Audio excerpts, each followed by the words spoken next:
Whispers crawling, creeping on my skin. Painted faces, the last are cracked. The carousel spins, ain't no turning back. What's real? What's fake? Can you even tell? Step right up to the gates of hell.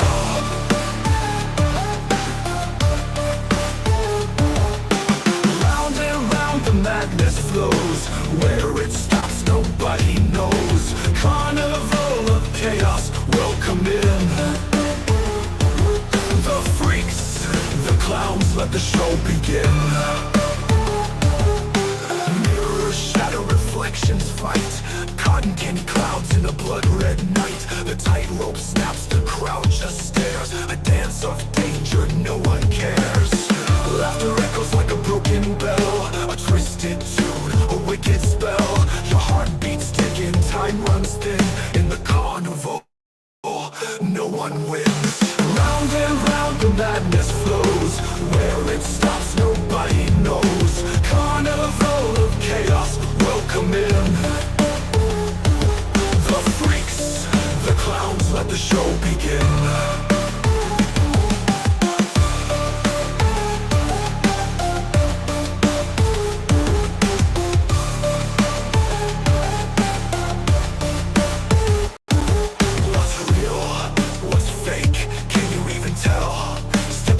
To the gates of hell.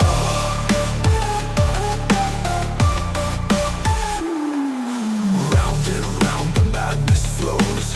Where it stops, nobody knows. Carnival of chaos, welcome in.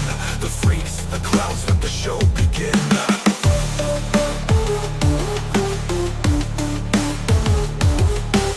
Mirrors shatter, reflections fight. Cotton candy clouds in a blood-red night. The tightrope snaps, the crowd just stares. A dance of danger, no one cares. Laughter echoes like a broken bell. A twisted tune, a wicked spell. Your heart beats ticking, time runs thin. In the carnival, no one wins. Round and round the madness flows. Where it stops, nobody knows. Carnival of chaos, welcome in. The freaks, the clowns, let the show begin.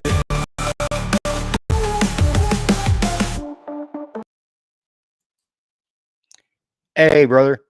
Hey, how are you? I'm doing okay. How you doing? I can't complain. Good to be here. Thanks for having me tonight. I appreciate it. Hey, you're welcome, man. Let's say hello to the chat tonight. Right. Hey, Seahawks fan, how are you? Let's see who else we got in here. Proberger and Proud, Miss Tandy, the Seahawks fan, Michelle Caldwell. Scully's in the house. Kilo 58.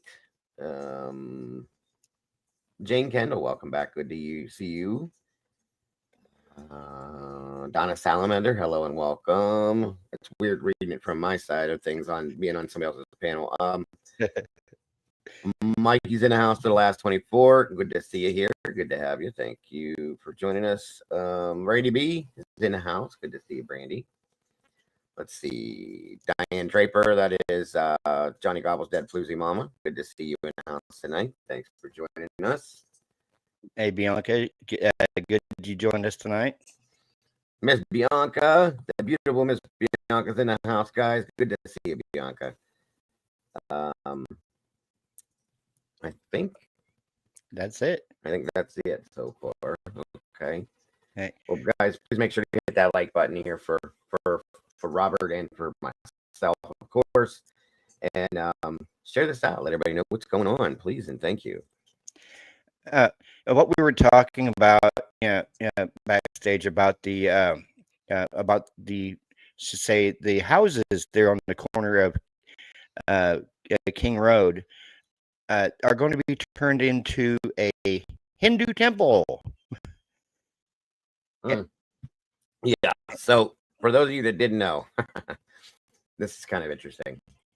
So the property, the 1122 property, we all know was handed off to the college as a gift, which is insane as it is. But you know how everything's so crooked so far. But they're giving it as a gift, you guys. They gave it as a gift to the college and turned the property when when the house was on the property and standing, and there's people living in the house, it was worth what, Robert? Like $495,000, right? Yeah, yeah, $5,000 shy of $500,000. Okay, so it's a $500,000 property, folks, which we all knew. We talked about this for those of you that have been around me from the start with this case. We looked into it and we knew, like Molly, Mama Bear, myself, the last 24, we used to spend hours looking into all this stuff, the background statistics of the information on the house and the property and all that.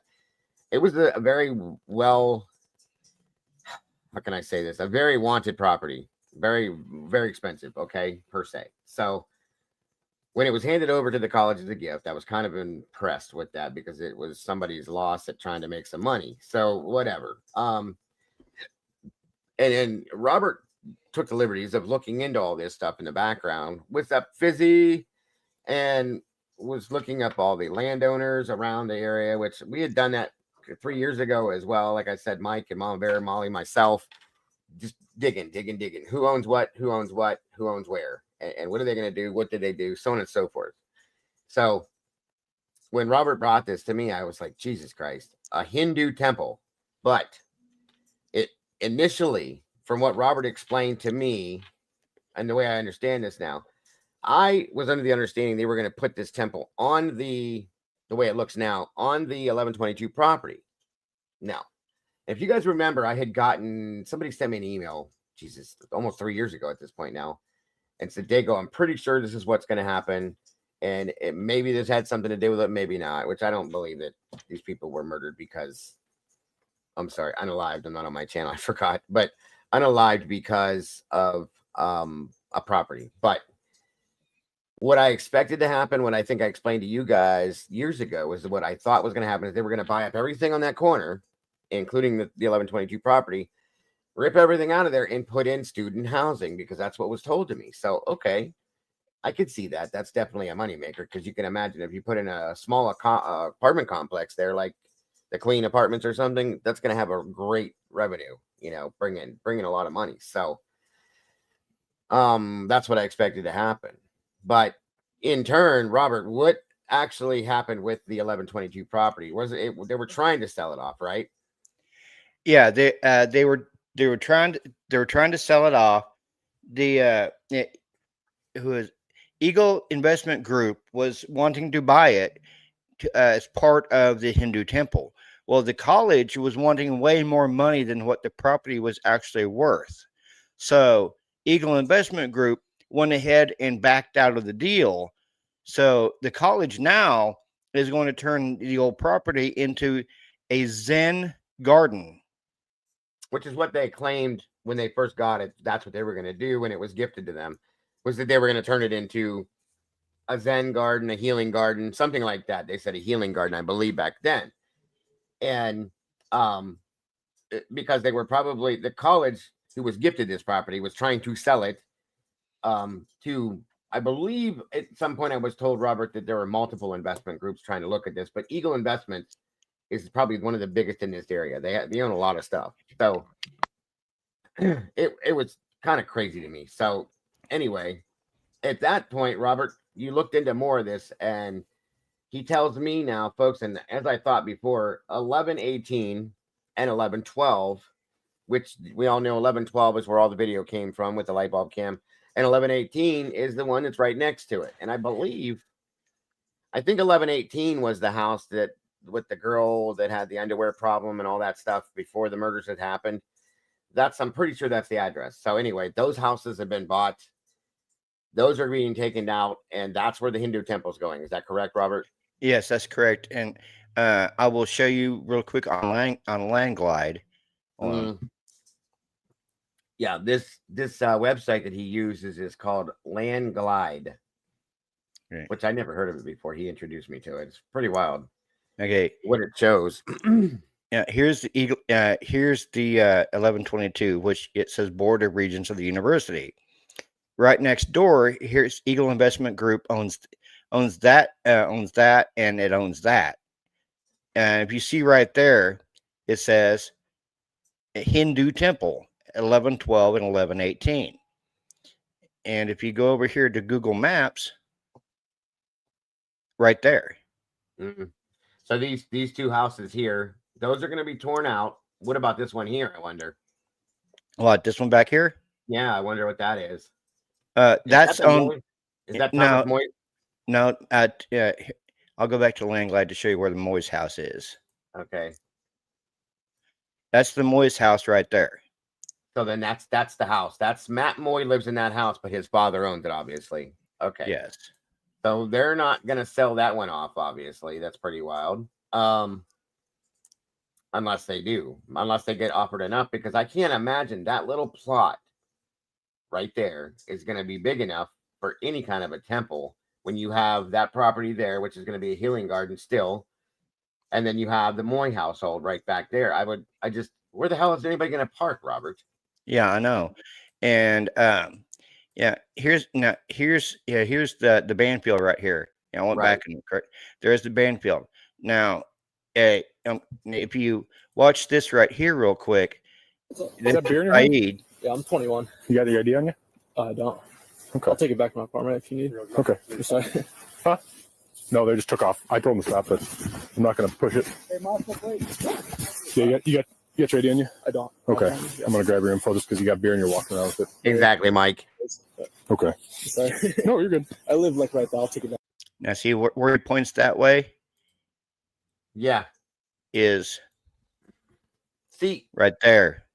yeah. It's the whites or the Queen Road, yeah.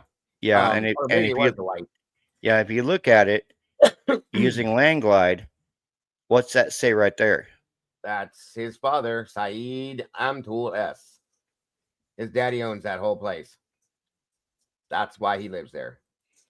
See, somebody told me that they thought that night that Saeed was coming from Moy's party, which was behind the 1122 house. So I'm kind of interested to know. Yeah. Actually, Jeff is right. With that, parking would be impossible there for a temple. I can't imagine how. Like, where the hell would they all park on the road? It's very weird to me. I mean, very weird. That's a very weird thing to put in the middle of a college. When I mean, it's not actually on campus, but it's on campus. If that makes any sense. Yeah. They keep saying the off-campus home. That's all we've heard for 3 years. The off-campus home. Because Well, it's not actually on campus, but that's Yeah. considered Greek Row, isn't it, Robert? Yes. I'll take you back to Google Maps. And I'll show you where Greek Row is. Hold on. All right. Greek Row Crazy, crazy, crazy. is right here. So it's right there. And you're going to throw a temple right out in the middle of all this? Bro, that's just weird. I'm sorry, something's wrong. It's weird. It's off. Yeah. I As mean, well as there's anything in this case, but I'm not saying that there's any kind of something in the background going on or something weird. Don't call that out, folks. That's not what I'm saying, but it's just weird. It doesn't fit with this. yes, I know. It doesn't fit at all. Why are they doing it? That's a great question, sir. I mean, there's got to be a gain. Okay. I'm going to tell you right now, there's got to be some form of a gain here. Now,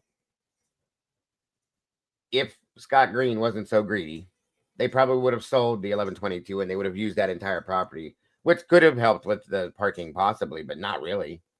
Yeah. No. SRB. Robert, go back to that map real quick, sir, please. Okay. Just real quick. I'm sorry. The other one. Oh no, that's Okay. actually good. Okay. Okay. SRB. Okay. These two houses that are sitting right next to these two houses are gone. They're going to be taken out and they're putting the temple right there next to the 1122 property, which is still odd to me because now you have a residential home right here, the Moy house. It's going to be in the backyard of a temple. I mean, the Moy house is right there.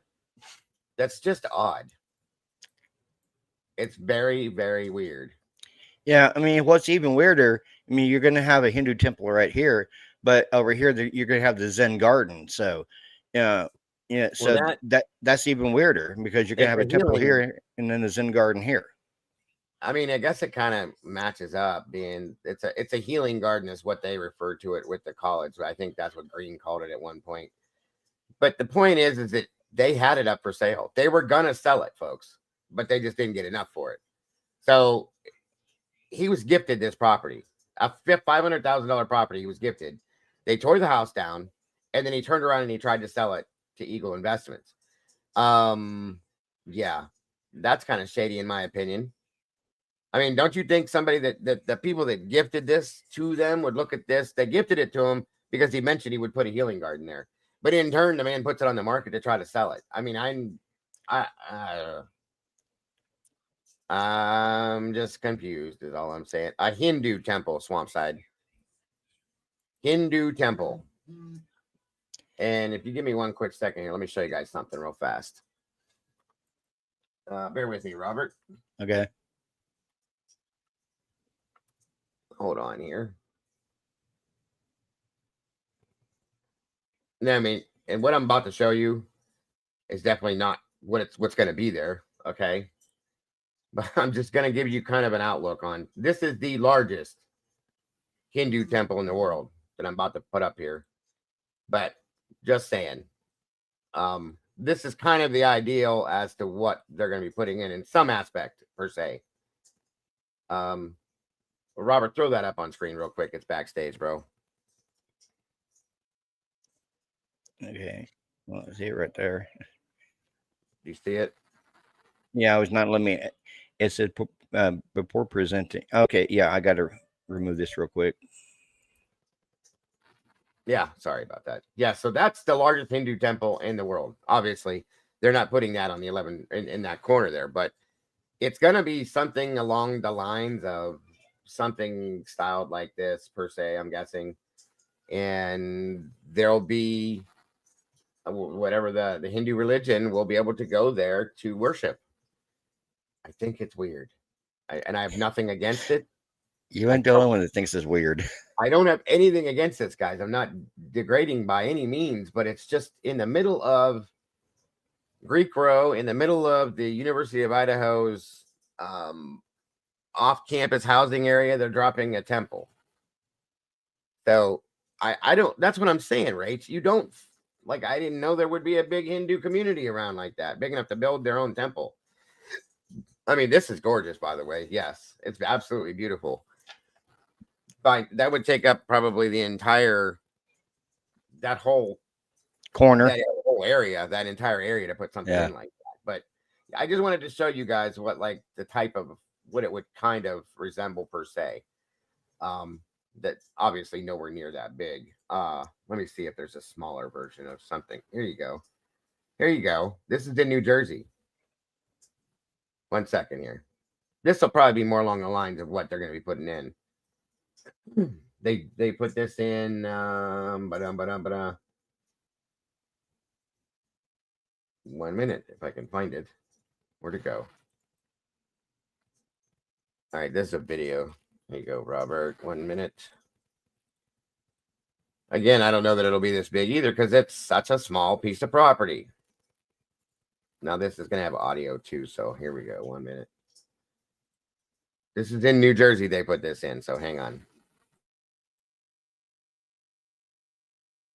Looks like an ice palace inside. Photos of what is said to be the largest Hindu temple outside of India. This stunning house of worship in Robbinsville, New Jersey, officially opened its doors to visitors today. All right, Fox 5 Sharon Crowley takes us inside for a tour.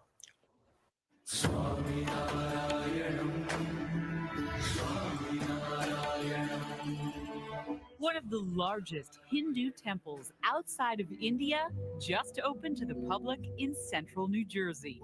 The stones here sing, and everyone hears a different song. Oh, I think it's awesome. Magnificent. Wow. The statues, it looks like an ice palace inside. Gorgeous all over. The grounds are gorgeous. Everything is fantastic. It's beautiful. Yeah, we've been to many other mandirs, but I think this is on a really grand scale, and you're able to see a lot of like 3D effects, as you said, and you were able to read the little stories. Hindu followers welcome people of all faiths to visit and experience this spiritual place.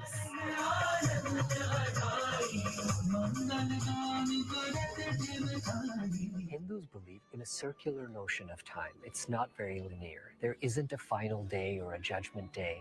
And what they believe is that you do well, you serve and love the divine through his or her creation.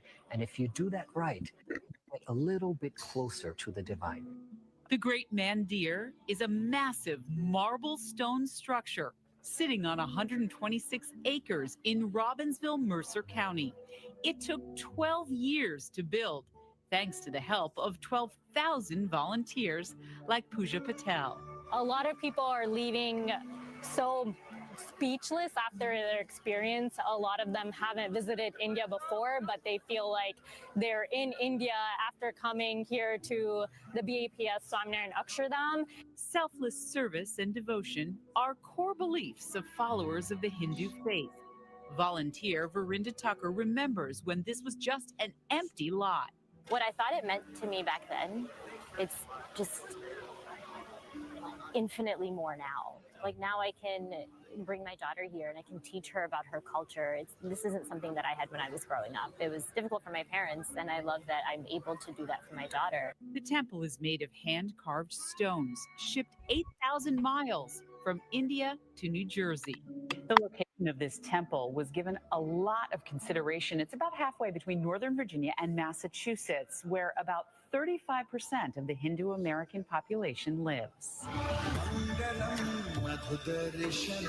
During a dedication ceremony, dignitaries from around the world arrived at the ashram campus, honoring the Hindu religion and paying tribute to Indian culture. Please offer Akshardham to the world. The majestic temple was built by the Worldwide Religious and Civic Organization, BAPS. Yogi Trivedi is the spokesperson for BAPS. Never before in the building of these Hindu houses of worship have you been able to place the pillars in a way where there's enough space for people to admire the architecture and at once admire the deity, the sacred images, which are the heart of a Hindu house of worship. Sharon. Okay, my question to everybody: how do you put a small scale version of something like this anywhere? I mean, everyone I've looked at is massive, okay?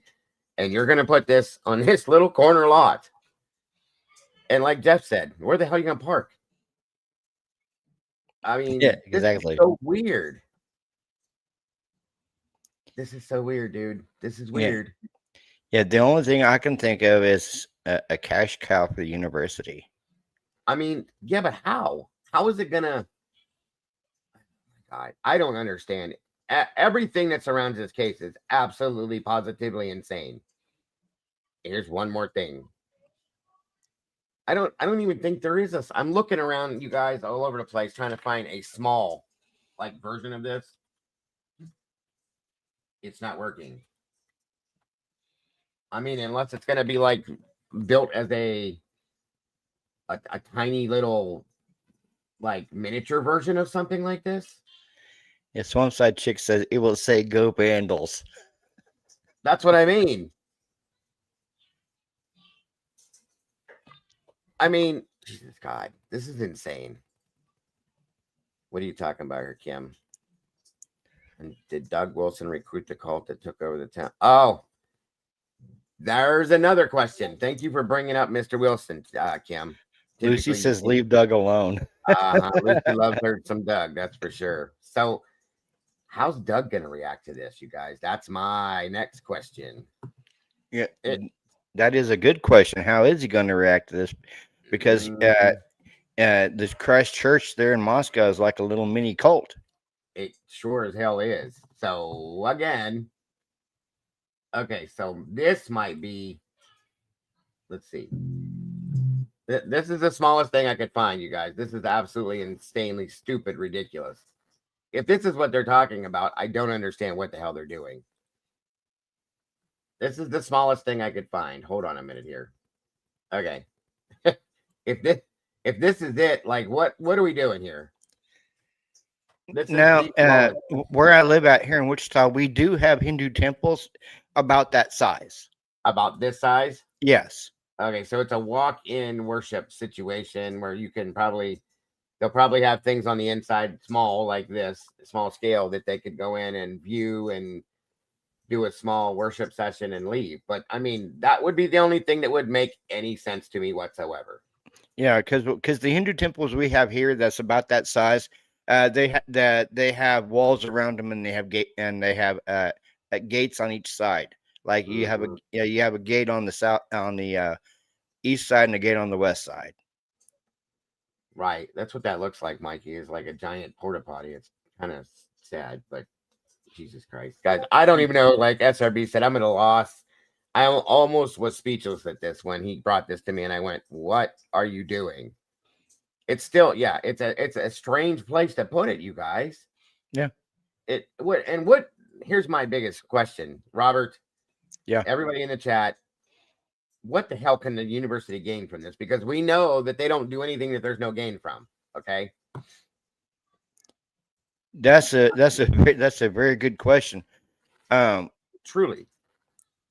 The only thing I can think that they can gain from it is if they're Did you pull that up? You already pulled that up. Yeah, you did. Okay, go ahead. Keep going, bud. Sorry to interrupt you. If they have like an enrollment of like Hindu or Muslim students. I wonder if that's something that happened, if they had a huge enrollment, like a huge overrun maybe of Hindu students or something. Would that make sense? I mean, what's the reason for this? Molly Drake's telling you to check Discord. Oh, thank you, Molly. There's one in Boise. Okay. There's one in Boise, guys. Boise. Don't let Tomboy hear me say what I just said. 1 minute here. Here you go, Robert. Okay, that still looks too big for that corner. Look at that. Now there's another one I have out of California that's a little smaller, because that tiny little shack thing does not look like it would make any sense. Now here, let's see this other one here in California. This looks a little more realistic, but is it though? That's my question. Hold on a minute here. My thing is not working right. Give me a second. Hang on. Let's see if this will pop up now.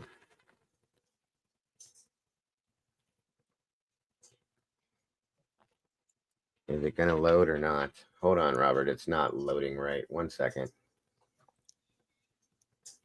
Give me a minute here. I don't know what's going on with this stuff. Swamp Side Chick said tunnels under the temple, maybe. Well, I mean, I don't know. 1 minute. I got things moving all over the place over here. Hold on.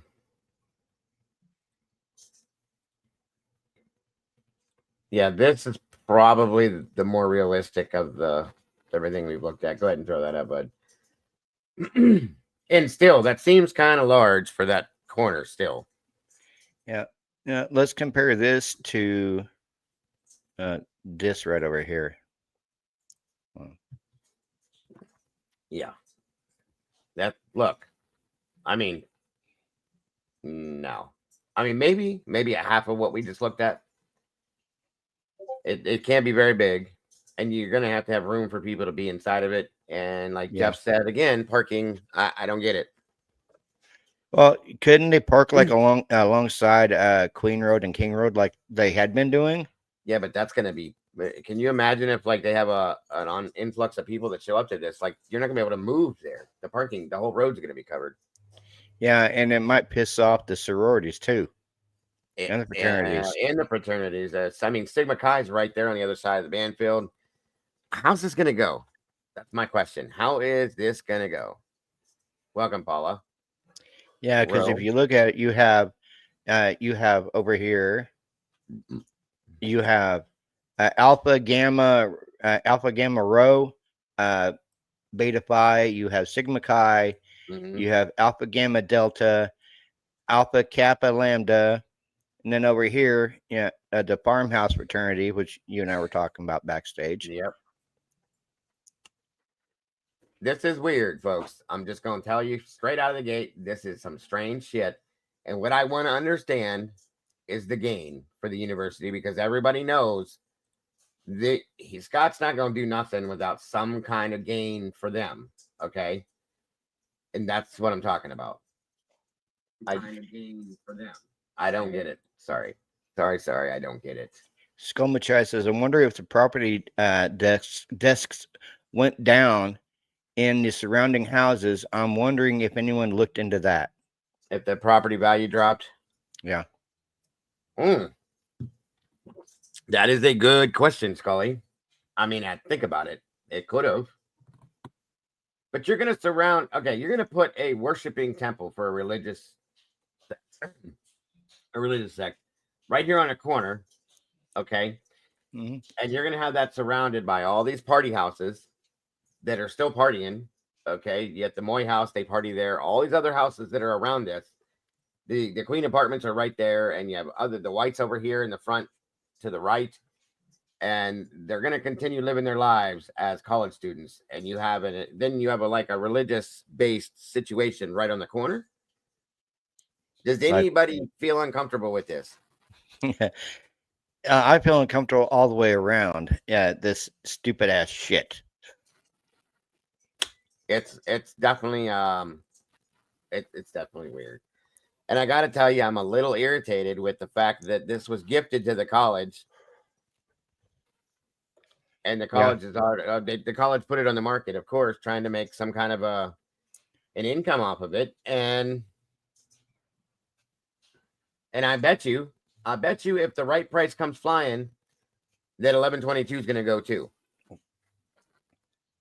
And that's what I'm having. I got both hands scratching my head. Okay. Yeah. Pro Burger and Proud said it's a head scratcher. That's what I'm saying, you guys. And then then you have Eagle Investment Group, which is basically a conglomeration of all the Eagle investment groups across the country, which is headed up by this guy. His last name is Cassidy, who's the CEO of Loop Media. And Loop Media does like streaming services for movies and music and various other types of movies. So like I was talking to you backstage, Dago, what if the Extreme Networks has some type of tie to Loop Media? Yeah, that's very possible. Moto Man, thank you so much for that, brother. Hitting on that goal already. It's definitely distracting from the story. Maybe that's the whole point. Yeah, it could be. It absolutely could be. Yvonne Poole, welcome, says, is this for sure? I mean, it's already listed on that map as if it's there. So, but that's a great point, though, Matt, Moto Man. That's a great point. I mean, here, let's throw this up in the middle of this whole mix here, and let's let them pay attention to that and start scratching their heads over that. And maybe they'll forget about the case, Yeah. And then, like we talked backstage, you had the judge who's just being lazy and inept and just throwing documents out without putting new on there. Yeah, well, that's Mr. I think they're doing that on purpose to hide things so that we don't find them right out of the gate. Yeah. Give me a second here. I'm going to try something. SRB said she sent a pic to you. All right, let me see.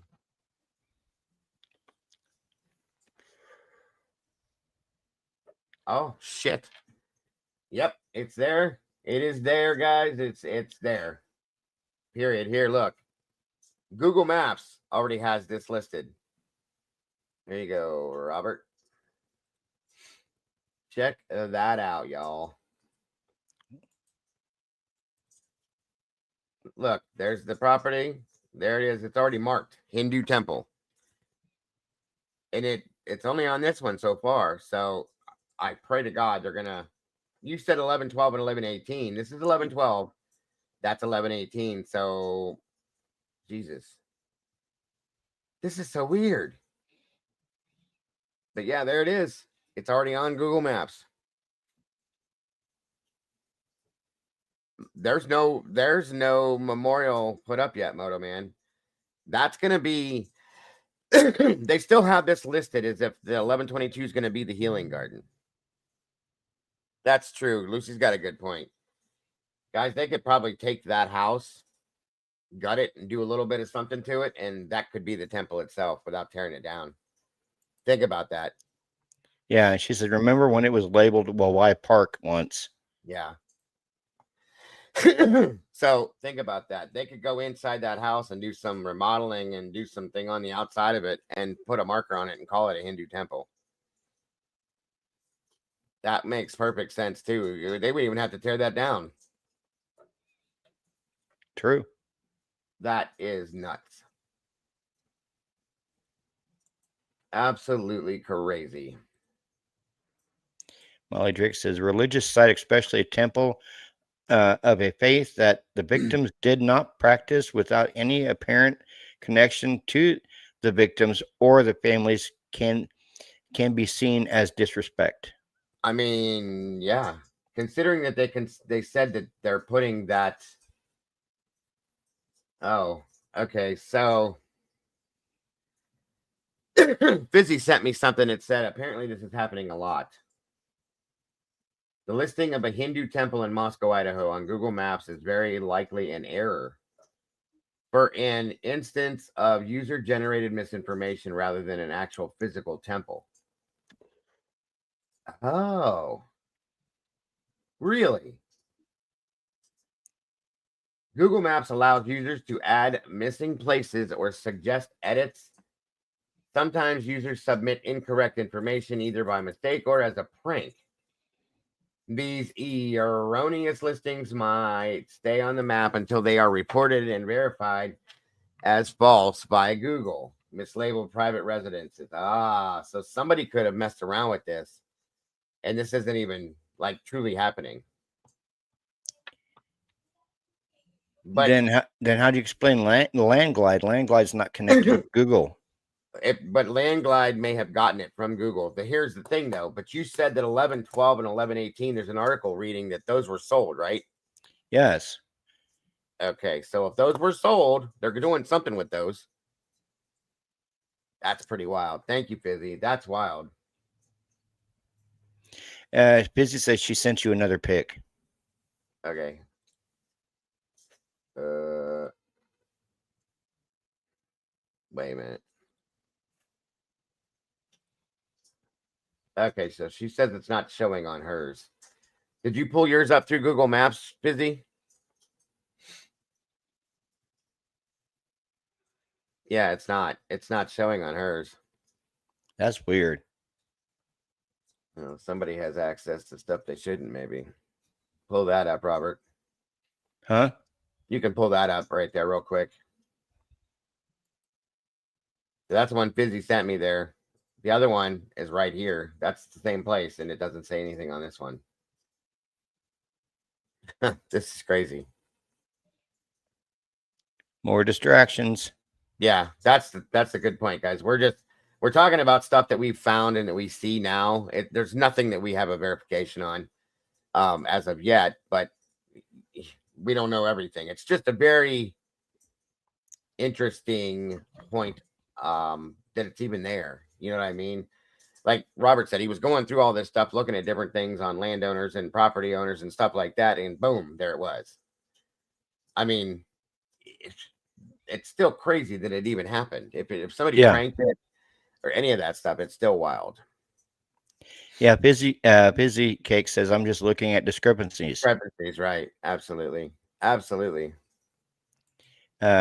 New Mexico says it's a windup. Yeah.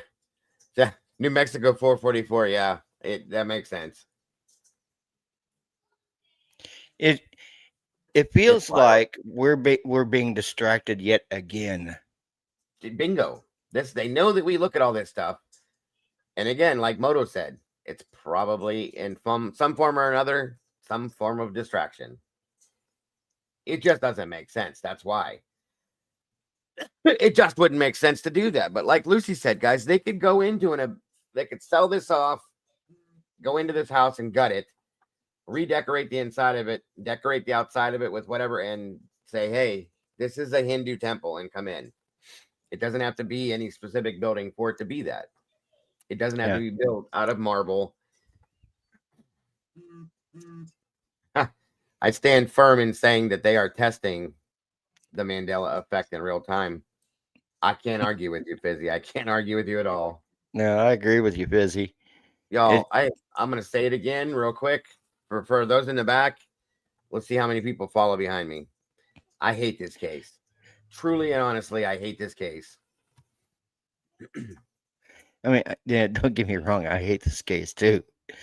But you know, as long as they keep trying to throw bones at us, whether they be real bones or fake bones, we need to get down to the truth and find out exactly what really fucking happened.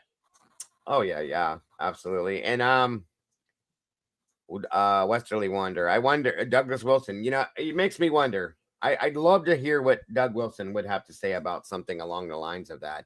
I'm surprised Doug didn't come over here to try to put a church in or some kind of a smaller venue or something, maybe. Who knows? But that's a good point there. What Doug Wilson would have to say about it. I'd be curious. If it winds up to be true, we'll just say that much.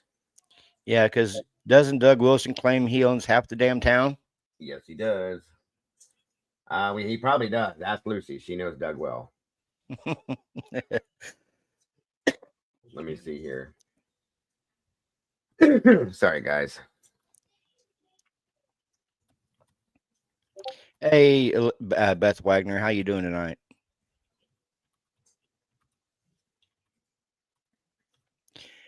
Tomboy says, even the U of I website says that it will be a healing garden. The 22 property will be, yes. But there was two on the other side of it. I'm curious. Yeah, because the 1112 house was where we saw the light bulb cam and all those all those videos of the car driving back and forth, which they claim to be Kohlberger. Mm-hmm. Yeah, and then you have Molly walking up and down the street trying to find 1122. Oh Lord. Just one more thing to add to the list, everybody. Is all I can say. Yeah. Westerly one. As long as you become a member of the church and then buy a K-bar, I guess you can become a member there. Yes. Interesting. This case is just insane. Absolutely insane. Good Lord have mercy. It's like that song. It's like that that one show my daughter, she watches, Lamb Chop. This is the song that doesn't end. Well, this is the case that doesn't end. It is. It just goes on and on, my friend. Some people started watching it, not thinking what it did. And we're forever sitting here watching it again and again. However the hell the rest of the song goes. I was trying to put my own words in there. Yeah, but yeah, it is. I swear, when I'm 80, this case is still going to be relevant. I would not doubt that, my friend. I would not doubt it. Guys, please make sure to hit that like button when you come through that door. Share this out. Let everybody know what we're doing. I'm hanging out here over tonight with True Crime Unleashed. Thank you again, sir, for having me. And thank you all for joining us over here. We appreciate you so very much. You're welcome, brother. Anytime. Bianca says, I hope I make it to 80. I hope you do too, Bianca. Someone's DNA is protected because it would uncover more cold cases. So, that's an interesting point. Yeah, we've been saying that for a while. Follow the money. Yeah, follow the money. That's an interesting thought, though. Someone's DNA is protected because it could uncover more cold cases from the past. That's an interesting point there, Westerly. I like that point, by the way. So what they're saying, Robert, is that somebody within this case's DNA is being protected, because if they were to, what if that's what this is all about? If they were to put out the information on the DNA that has not been released, what I believe they're saying is that it could open up cold cases that have been cold for a period of time in this area and go back to that person, and there in turn, boom. You know what I mean? That's a very interesting point, Westerly. Very interesting. Thank you for putting that out.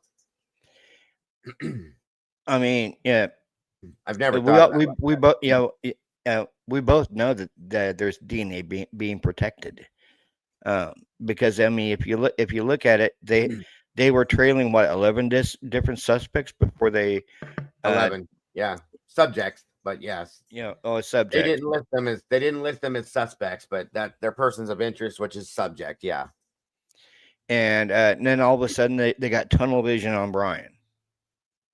Yes, with Brian, Fizzy just said, did you see the DA on Birdie, what he said about Payne as the lead detective? We have always questioned why he was put as a lead. No, I didn't get to see that. Take care, Westerly. Thank you for joining us. Have a good night. We appreciate you. Where did it go? No, I didn't get to see that. What all did they say, Fizzy? Where was it? It was on Birdie today. Let me see. Or was it the last time the DA was with Birdie? I know he was with Birdie last night. DA was? Yeah. No, I didn't get to see that last night. Hold on here.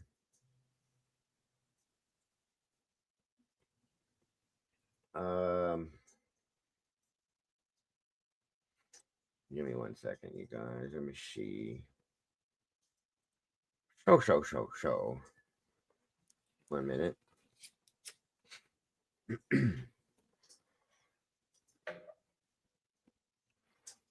I think Birdie's live now too, but hold on a minute. Birdie's had a few shows. Hold on. Trying to find the right one.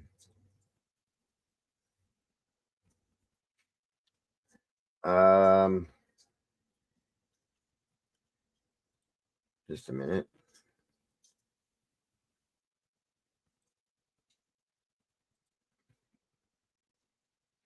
I don't see Lucy.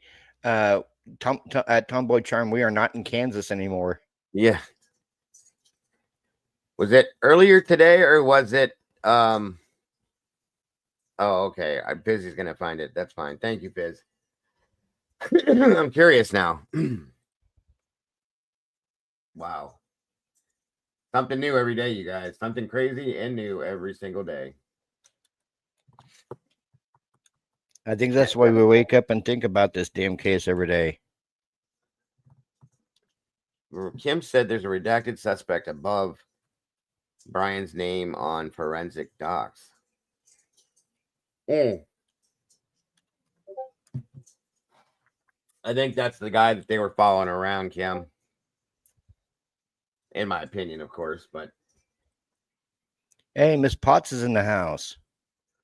What's happening, Miss Annie? Welcome. Good to see you today. Thanks for joining us today. Okay, I think Fizzy found it. Thank you, Fizzy. Hold on here. As you even have it at the spot. Let's see what Devil's Advocate had to say about this earlier, or this was just a little bit ago. Okay. Let's see what they were referring to. 1 minute here, Robert.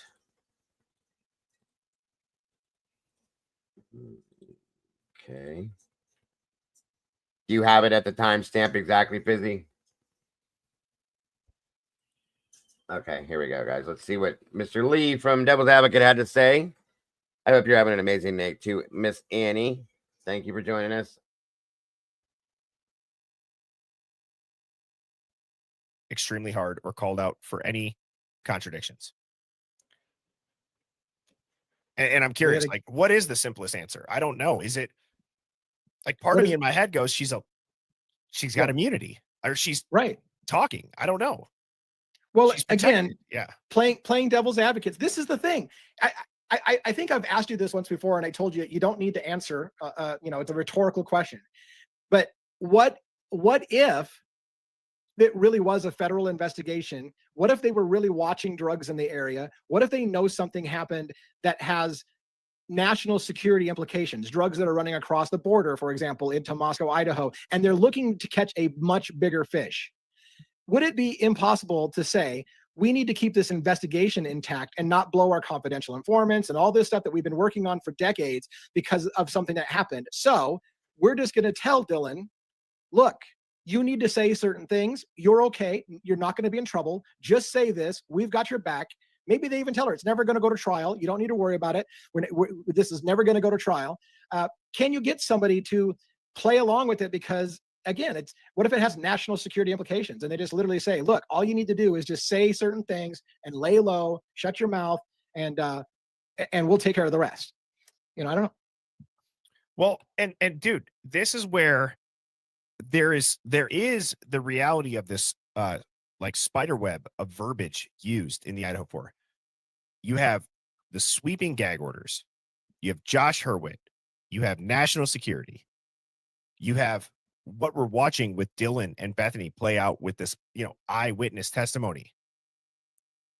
So I would understand it if this is one witness to a crime that has involvement and they're playing dumb. But this long after the fact, with a defense attorney, with somebody being threatened and their life on the line for a death penalty case, with the FBI, with all this other stuff involved, to me, I would find it hard to believe that just being connected to a powerful family, and this is my opinion. I'm not saying this in every case isn't, or I'm not saying this hasn't happened in other cases, so don't get mad at me. I'm just saying, given that there's 2 survivors and then the other survivors fighting the subpoena to come back and testify is weird. And that she's okay. I'm going to pause. I'm stumbling over my words because I have so much going through my head right now. In addition, what is one thing that both Dylan and Bethany did during their interviews? I believe that Jenna also did this in their interview. What is something that at least 2 of them do, if not all 3 of them do, when asked specific questions about their whereabouts or their timeline? What did they all 3 do? And if you don't want to answer it, we'll let somebody in the chat say it from day one. Okay, we got the right timeline. That was interesting too, but this is where Fizzy said we need to look at 11:32. It's okay, Fizzy. You're doing amazing. Thank you. Sorry about that, Robert. This is It's where okay. This is what she said was interesting. So we'll go right about there. Nope. There. We'll start there. Here we go. And let me a little bit different. Let me pull another thread. Did Payne, right? Detective Payne, Corporal Payne was put in charge of the investigation. Many people question, why was Payne picked to be in charge? What, I know this sounds crazy, but this is the day we're going off the rails a little bit, right? So if the FBI, let's follow this law. If the FBI had something going on, a multi-jurisdictional drug task force investigation, for example, with national security implications going on, and if it had national security involved, it's classified. If the FBI has classified information, they can't just talk to anybody about it. But guess what? Payne is a former paratrooper with the 82nd Airborne. He's had a top secret security clearance before. I guarantee you, as a paratrooper, he's had top secret security clearance before. It would be easy to clear Payne to have top secret clearance. And now you have Payne, who's in lead of the investigation, who can have top secret clearance approved very quickly, and embedded with the FBI, who have top secret clearance, to say, look, this is a federal top secret national security situation. We need to get control of this situation. And so in that logic, you would have then the lead of the investigation for the Moscow Police Department handling things for the feds to make sure that the Fed story stays intact and that the classified information doesn't get out. I know it sounds nuts. It sounds crazy. I need to put a 10. It doesn't, though. That really, I mean, that could explain why they brought Payne in. And maybe he had a security clearance that nobody else did for certain reasons, that they needed to have somebody like that on the case. Well, he was a former Army Ranger, was he not? He was in the 82nd Airborne, yes, sir. And I do believe he worked for. I do believe he was military police as well. So Yes. whatever Yeah, clearance you need to have, that right there would make a little bit of sense as to why they brought him on. That also would make sense as to why Brett Payne had nothing to do with the investigation. They just needed his name and his clearance to be able to have somebody involved in the case that has that. Does that makes it make sense a little bit? Good call, Lee. I like Lee a lot from Devil's Advocate, guys. My mods, can you drop Lee's and Birdie and Lee's both their links over here on my side, please, and thank you. That could make a little bit of sense, though, guys, because nobody understands what the hell Brett Payne's doing in this investigation because he's done nothing. So, no, he was just given the lead detective moniker, not with the actual power of a lead investigator. yeah, and like Moto Man just said, that explains the gag order, of course, and many other things that they've done that could explain some of the. And I'm not saying this is true, folks, because I know this is a rabbit hole situation, some of this stuff, but people were talking. I've seen rumors of people talking about some of the stuff that's been done, the audio, the video, with the word I'm trying to think of, that they've messed with the audio and video and things. There's people that have said that it reminds them of like stuff that the military does and can do and would do. Maybe that's how that got linked like that. Maybe who knows? You know what I mean? We got the Secret Service. We have the U.S. Marshal's Office. That's a question mark. We have Latah County Sheriff's Office. We have Moscow PD. We have Idaho State Police. We have the FBI. We have Homeland Security. All of these agencies involved in this. And again, I'm not disgracing or degrading how serious this crime was, but I've never seen a crime where you need all these agencies. And now we have a gentleman that was in the 82nd Airborne in the military that very possibly could have a very high security clearance within the government, and in turn is made the lead detective. Those pieces kind of fit together, don't they? Yeah. You know what I mean? Yes. I mean, if it's together better than this entire jigsaw puzzle of being put square peg in a round hole.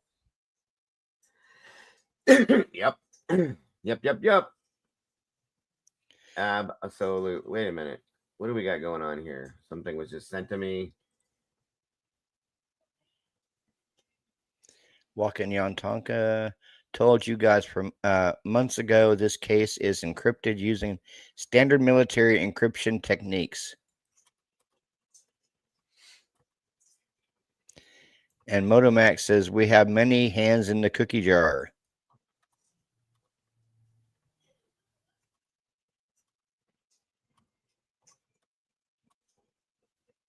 Yes, too many hands in a cookie jar. Way too many. Tomboy says Homeland Security is like the umbrella of all those other agencies. Yeah. Right. Yeah, we're getting a lot of good comments. Yeah. Oh, I know. This community is amazing, bro. They interact and they're very intelligent. So the defense made $3.6 million to date just for the defense. I know. It's crazy, Moto. It's crazy. Tonka's in the house. What's up, brother? I told you guys months ago that this case is encrypted using standard military encryption. That's what I'm talking about, Tonka. Exactly. I just read that to you, too. Yeah, they're in turn. I was trying to go back and make sure you understood that I heard it. But they're in turn, that kind of makes some of this stuff relate. Yeah. But I'd like to know exactly where the college fits into all of this. This is for you. Say that again, bud. I said I'd like to know exactly where the college fits into all of this.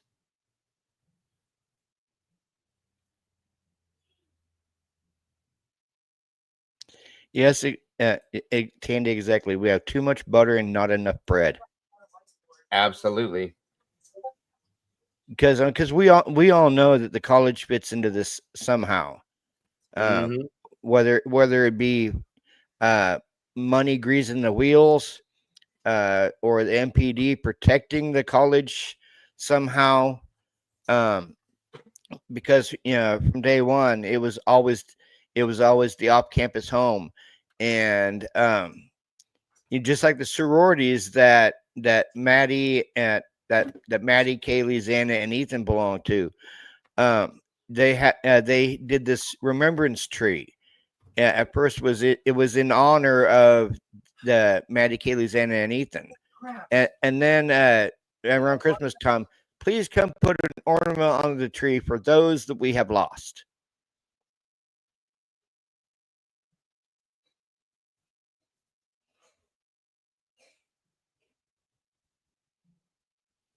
Oh wow, pretty wild.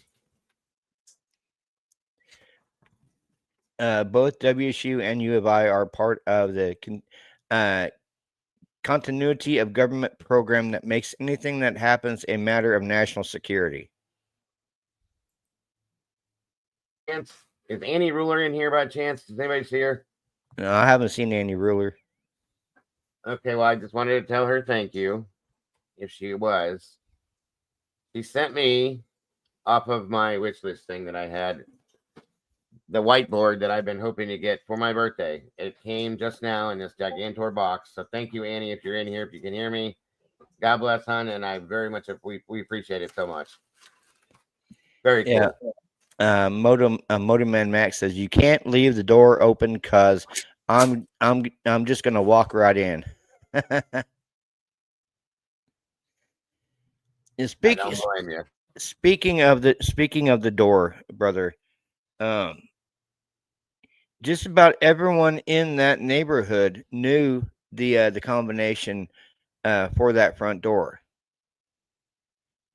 and you have Olivia Gonzalez even verifying that everyone that lived in that neighborhood had the combination for that front door. Well, I had a conversation with Kim, Typically Unique, that Kim, and a few other people not too long ago about, can you imagine how many people actually had the combination for that door? Think about when it was changed, if it was changed. Okay. First off, I showed a picture within the pictures, the ISP photo dump. Yeah. They took the deadbolt out of the door. Okay. And that's all they had was that stupid digital lock, which I went and looked those up, and you can get a void code for those to override off the internet. That's simple. Not to mention that door itself, I showed these guys the other day, without a deadbolt on that, you can pull a pretty nice, thick, hard credit card out of your wallet there and open that door. There's nothing else holding it closed very easily. Or you could just shoulder it real quick, Robert, and pop it open. Wow. Yeah. So, and okay, let's say that the lock does work. It's probably never been changed, bro. So the people that have lived there for how long and before, imagine how many people they gave the code to. Yeah. And how many people those people gave the code to. So everybody on campus probably has the code to the damn house, or did. It's all fact, Moto Man. It's all fact. I mean, it's crazy. It's absolutely crazy. Yeah, because I mean, just like the day of the day of the homicides, you have Brett Payne stating that he was the backdoor monitor, and this is supposed to be the lead detective that they have watching the back door of the house, while everyone else is busy in the house, not wearing booties, not wearing gloves, not wearing hairnets.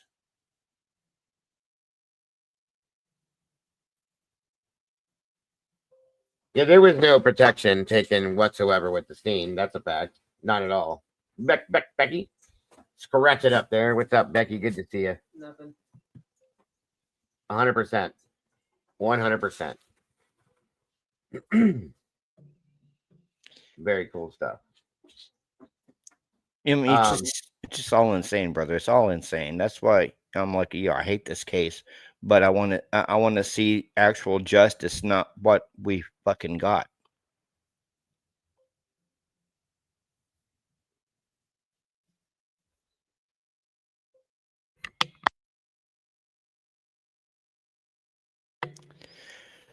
You know what I'm saying, brother?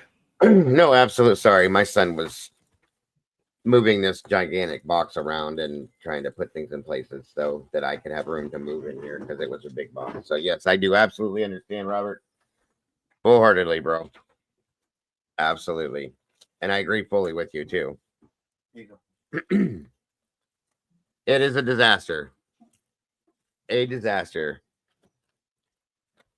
And I always have said forever that every time something bad happens, something good has to come from it.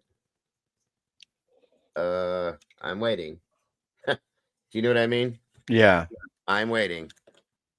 I don't Yeah. see it yet. Yeah. I'm waiting. I'm waiting too, and I'm getting older and older by the day. Yeah.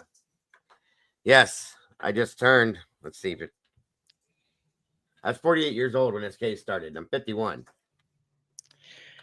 Yeah. Let's see. I was 50 when this case started. I'm now 53. That's what I'm saying. It's crazy. Like I told my wife last night, I'm technically 49 and holding. No, you can. That's it. I got you. Yeah. Lucy, nothing good ever happens in a clearing in the woods. Good point, Lucy. Yeah, exactly. Wow, It this just, thing I mean, nice. it. That's You know, right. we've been lied to from day one about everything, brother. I mean, everything from from the no drug connection, from just everything.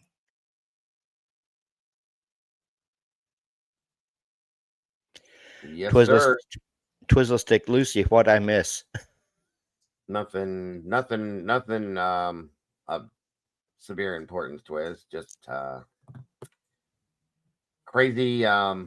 They're building a Hindu temple right next door to 1122, bro. Twizzle stick. This is why people shouldn't spread bullshit. Well, that's probably this is up on a map, bro. It is on a map.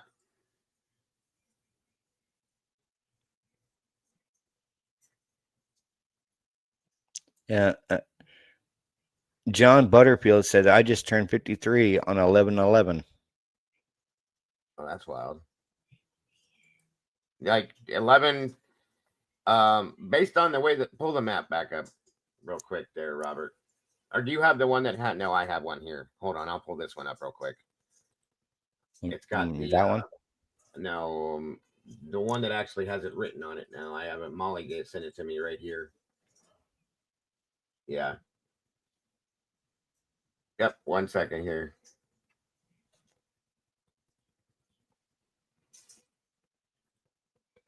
Josie West says, "I don't understand why a Hindu temple." It doesn't make sense to me either. Go ahead and pull that up, Robert. Yeah, it's called the ARJ Hindu Temple. It's giving the directional and everything. They're putting it in right here. That where the red dot is, right there. Now, there's one on the map already that SRB found. You pull it up. It already says Hindu temple on top of the roof of the house. Yeah, it's listed as a temple now, a Hindu temple. So and we also found where people can go in and do whatever they want on these things to make it as a prank, I guess. So there's no absolute positive, I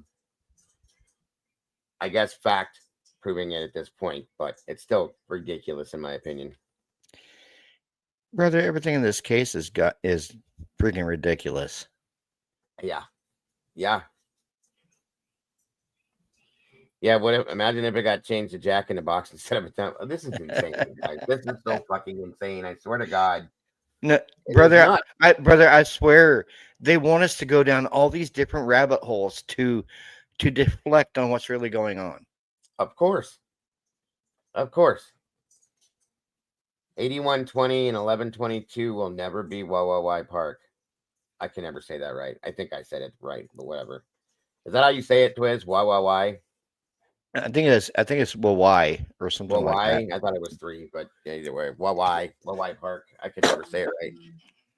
Ever.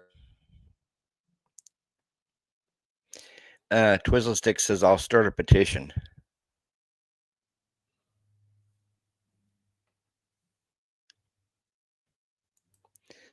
Motorman Max. The temple will have a shrine to DM and BF.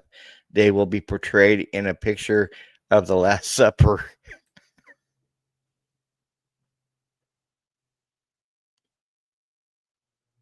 That is insane. And at this point, I don't doubt anything anymore. I'm sorry. I cannot see walking into a religious place, getting down on your knees, and praying to the idols of Dylan and Bethany.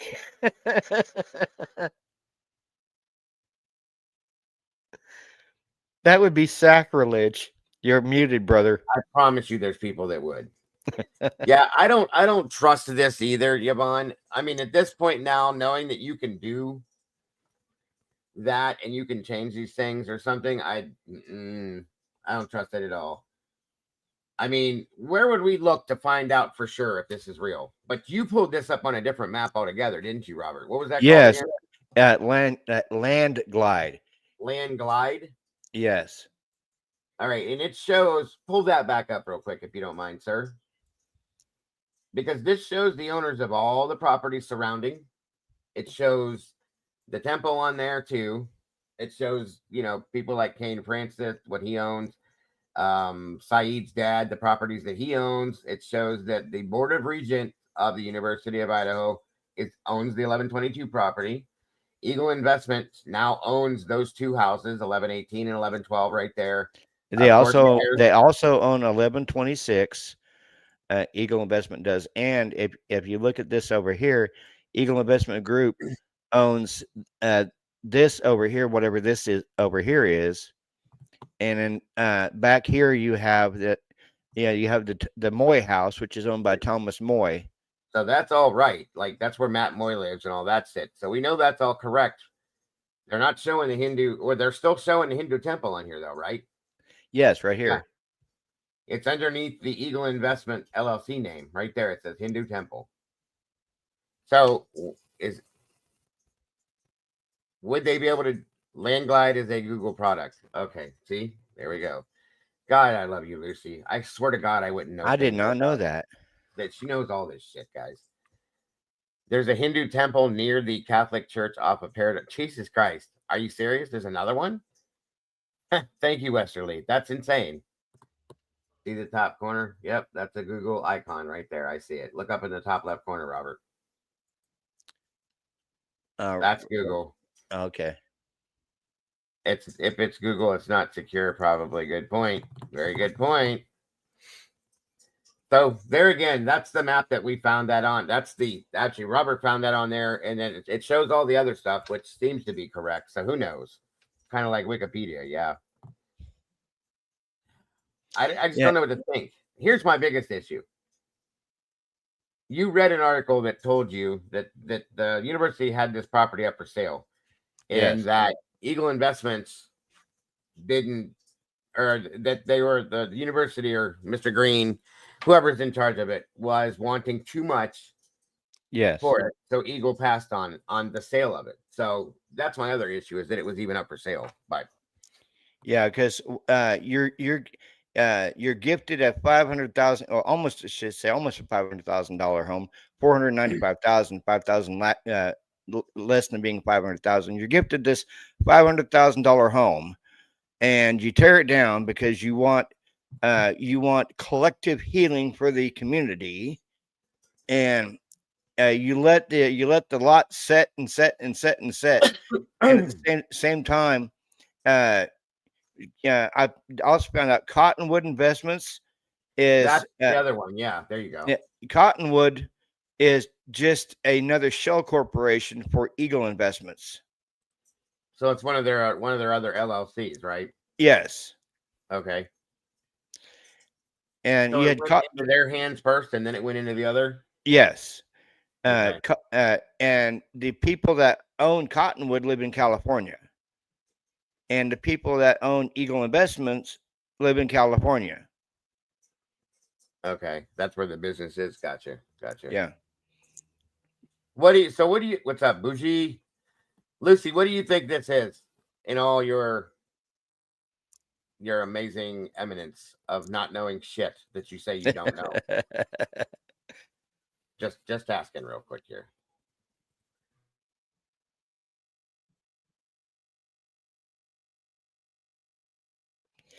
Bougie says, Lucy Morningstar, I would be much appreciated if you could share much more about the knowledge you have regarding this case. She'll say, I don't know shit. You think someone's playing game? That's kind of what I'm wondering. But do you think, like, wouldn't somebody within the university or somebody know? And then possibly because they would know that, they would try to put a stop to it? Or does it not work that way? This is where I don't know certain things about certain things. You know what I mean? She says, I do not think any temple is legit. Any plan that is in store. So Westerly says Biola, Idaho, 733 Taylor was also sold on 11/13 of 22 on a Sunday. Lucy, look it up. It is owned by the man that you need to look into. We discussed the LLCs on May of 2023. Interesting. Yeah, it doesn't sound legit at all, Lucy. That's why I didn't have any idea as to how to even approach it. Yeah, it's just another fucking distraction, brother. Well, and that's what I was saying too, Twiz. The only way it would make any sense is if they're going to tear the houses down, but they seem to be owned by that Eagle Investments Group, but that doesn't mean that they're not maybe the landlords. You know what I mean? Does it say when those were, is there a way to find out when those two houses were purchased by Eagle, Robert? I can look into it.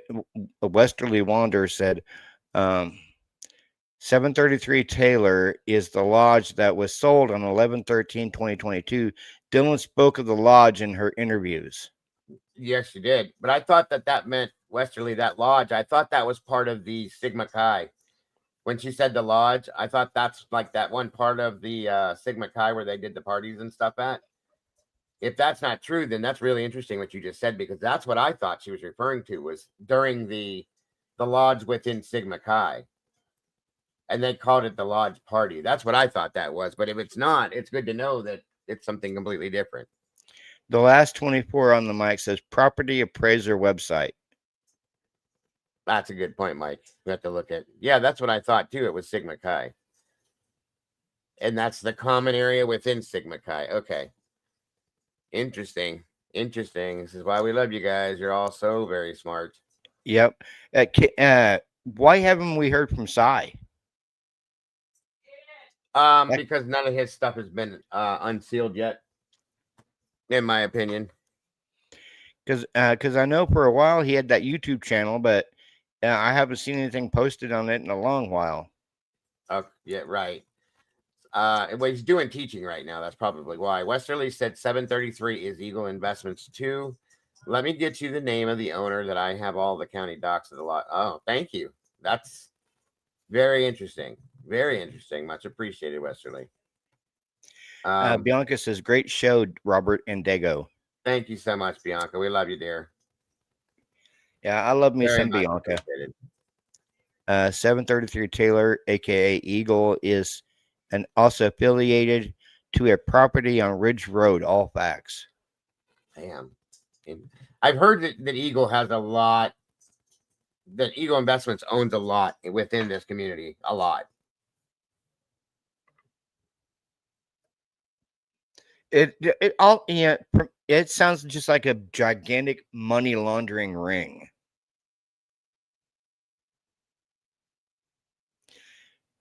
I watched this interview. It was a while back. It was with the original owner of the 11. I can agree. Yeah, it was with the original owner of the 1122. I think his name was Dan Esty. And he stated that what they would do is they would funnel money into the houses there on King Road, and it would be washed and come out as rent.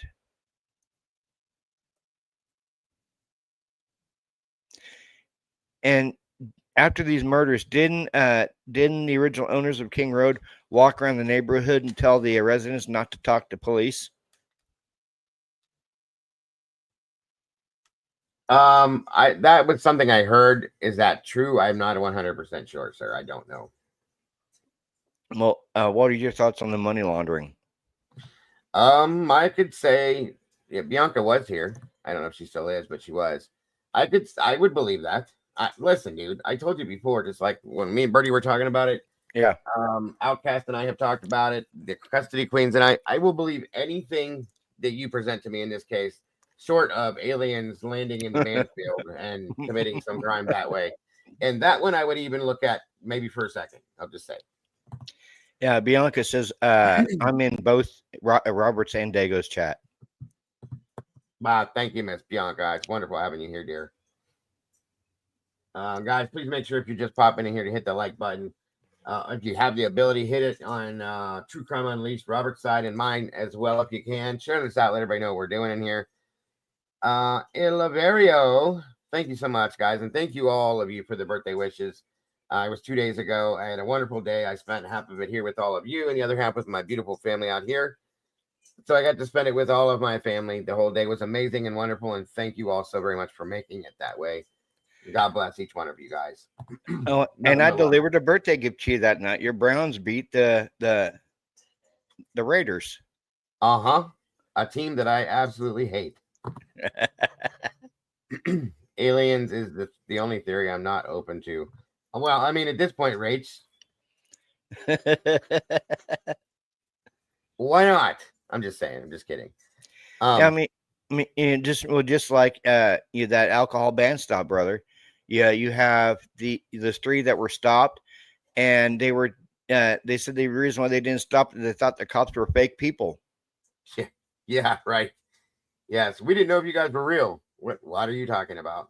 That sounds like something that Dylan would have put in her statement, to be honest with you. Yeah. Eagle. Oh, thank you, Westerly. Weeks Law. Oh, I've heard that name before. Stephen Weeks. Where have I heard that name, you guys? Weeks Law. AKA Eagle. LLC. Stephen Weeks. Yeah. Thank you. Damn. Good info, Westerly. We appreciate very much. Thank you. Well, they just yelled stop. Why would you think they were LA? I guess, yeah. Plus, they were in an unmarked car and had no uniforms on, so I guess I could agree with that. You know, I thought they had uniforms on that night. No, dude, they were plain clothes for my understanding. I think, if I'm wrong, fix me. But I still have that body cam pulled up. Moto Man's got a good point. The first FBI agent on scene was Mulder. They already killed Scully. You're probably right. Which would make me mad because I love the X-Files.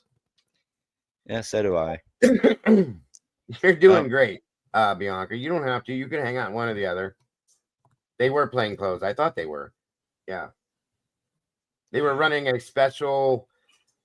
They were doing a special thing that night just for the university for that weekend, supposedly, where they were looking for underage drinkers, according to what he stated, from my understanding in that report that we read. Yeah. Wait a minute here. Jacob Monster, what's up, buddy? If Dylan Mortensen saw someone, how was she able to ID Brian? She wasn't. That's the problem. She couldn't, Jacob. She could not ID Brian. She said, I've never seen him before. And then supposedly said something about, I think I remember somebody's nose that big. But then in an interview, Bethany says that Dylan remarked about the nose. What's true and what's not. Lucy says, see if that triggers a response. Because she said, Moto Man, I definitely think that the FBI guy was there with ISP on the 13th before Fry arrived. Needs to be clad in black with a balaclava and walk past Dylan Morton. Jesus Christ. Oh, I love you, Lucy. We love our Lucy. That lodge building always creeped me out. Yeah. Yes, I can get it. They disregarded the cigarette smoking man. Yes, they forgot about him. That guy is the answer to everything, in my opinion. The cigarette smoking man. Are we talking about Jose Cruz, the one that died in? No, I don't think he has somebody else. This one, yeah. I saw you, Ilaverio. You're the one that got me talking about my birthday. I said thank you so much for the birthday wishes. Maybe you didn't hear me. Maybe I might have cut out.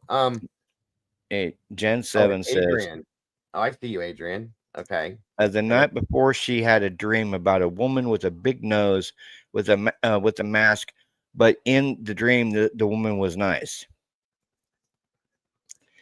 Well, if you remember from some of her statements that she said that she would have dreams of being kidnapped. Yeah. Yes. And we're welcome, Adrian. That is all because YouTube's making everybody use their real deal names. Their at names. Yeah, 1 minute, Robert. I gotta grab some water. Okay.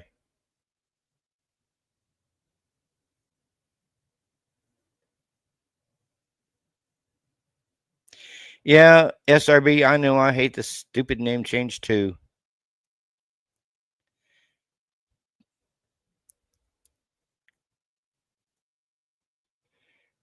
Twizzle's tick. When will we get some real mods? Oh, on my side, Twizzle?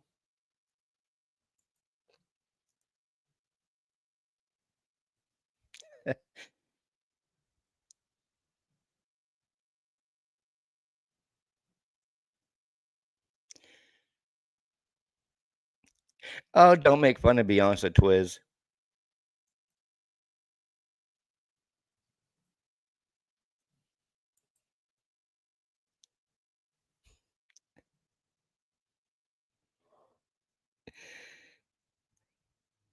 Oh my God, Bianca. Be careful, Twiz. Bianca's coming for your shorts. Thank you, Westerly, very much. Appreciate it. And have a great night. Huh?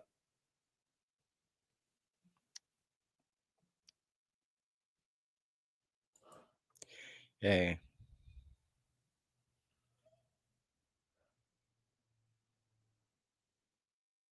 Oh, that's very interesting.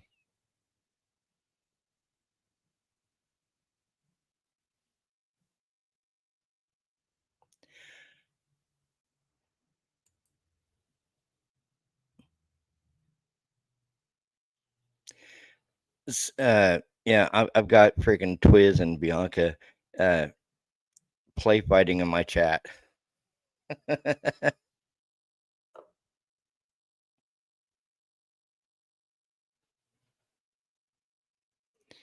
We have a question, Dago. Do you think BK will ever change his plea?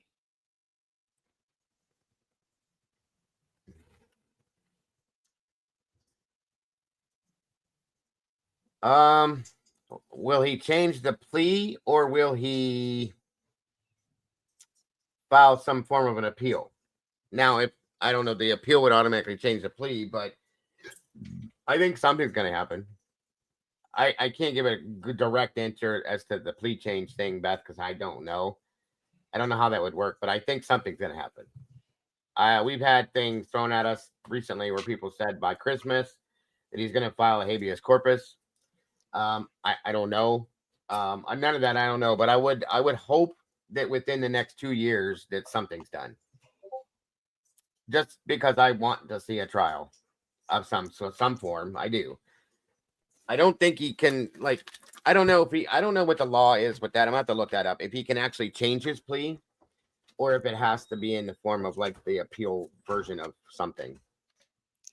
Now, do you think possibly this plea deal could get overturned? Sure. The prosecution almost basically voided it, and based on the terms of it, it can be void if any of the terms get violated. So either side could do it. Will it happen? For sure, I don't know, because I think that the prosecution is going to be real careful not to do that, because if it voids the plea, then they could go back to trial, I'm imagining. And I don't think the prosecution wants that at all.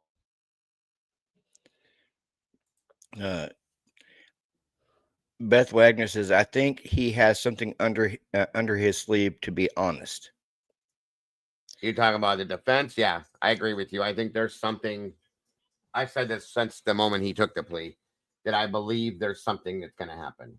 Whether it's the defense puts together something and goes after the misconduct at the prosecution side, or even judicial misconduct for that aspect, or they're working something behind the scenes because he wouldn't, dickhead, that's what I call him, I'm sorry, wouldn't give the defense a continuance on this and give her time, that this is what she did to get that time to be able to work out a way to completely clear Brian's name if that's possible.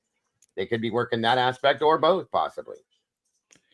But do you see maybe that Massoth might take over where Ann Taylor left off? Well, Massoth is an appellate attorney, from my understanding, or appellate attorney. I'm sorry, appellate. I hate when I do that.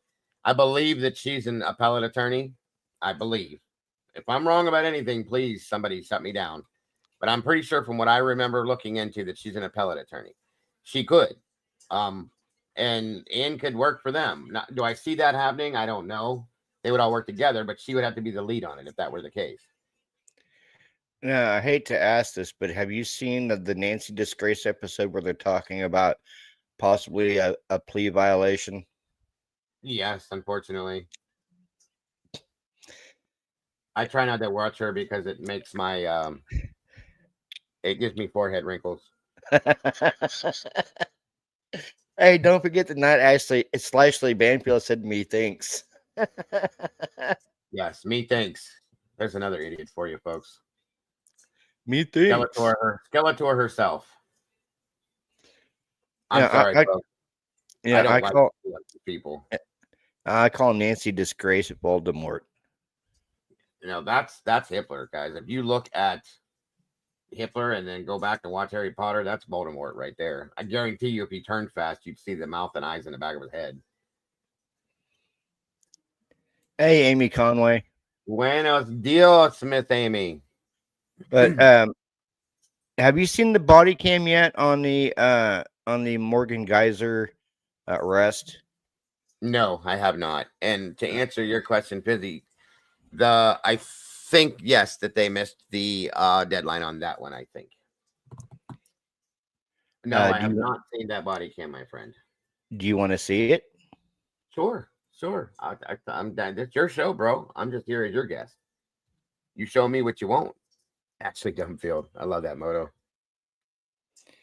I call her Trashley Smashfield, but it is what it is. SRB, you saw it. She saint it, boss. She saint it. No, I haven't seen that one. I didn't even know that one existed. Wait, is it a body cam or is it a It's the actual body cam. Candy synced it too? Okay. Yeah, I've never seen it. And SRB said she seen it.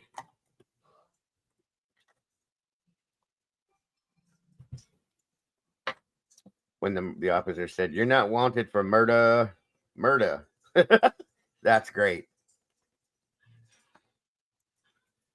Oh, this is the little girl that, yeah, that one. There's no volume. Yeah, the first couple of minutes, it's yes, no, it's yeah. There's the volume right there. Oh, here we go. Okay, so this is the little girl that was arrested in the Slenderman situation, and she was released to a halfway house. Yep. And yeah, then she was released to a halfway house. She cut her ankle bracelet and escaped from the halfway house. Oh, wow. And that person right there is the one. They're saying he's the one that aided her, but he was released from jail the following morning, and apparently, according to a friend of mine, he saw this person on an interview on Today. Wow. Crazy. Go for it. Yeah, I didn't know what it looked like. I read them. So I was calling to see, can they get somewhere for the night? Can you turn the closed captions on, Robert? I can't understand. Yeah, hold on. That's what's crazy. Yeah. They find shelters for other people, but down. Yeah, because I'm out for food. But I couldn't leave them out here. So I'm like, I didn't know what to do. So I was like, just let me call and see if y'all or something. I told them that I believe Robin's in the line. Where you guys from? South. South? Like how far? Not that far. We're not living anywhere. We'll be fine tonight. Okay, I just want to make sure you guys are warm. We're fine. You sure? I appreciate it. No problem. I just want to make sure you guys have some place to warm and stay. No, we're all. How old are you? I'm 23. 23? Yeah. How old is he? She's transgender. She's Oh, how old is she? 23? Okay. I don't have my ID, but All right, well, give him your name and date of birth, but we just got to make sure you're saying who you are, you say you are, okay? You're not missing them and stuff, okay?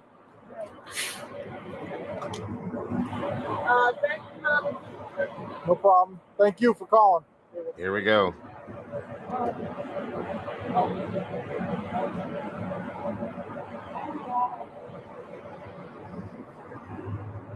Because I don't believe you're 23. That's why. Okay.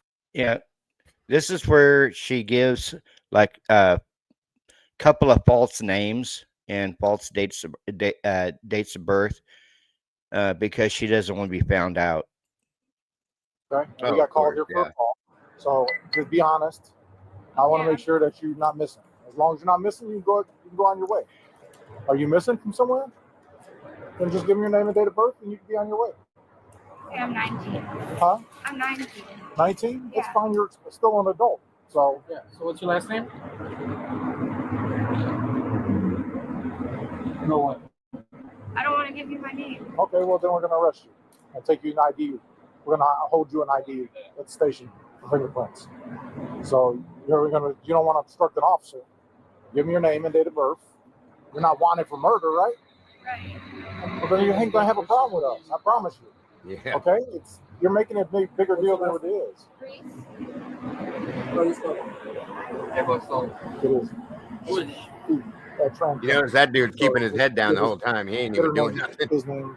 Yeah, I've noticed that. No. Were you ever issued an ID?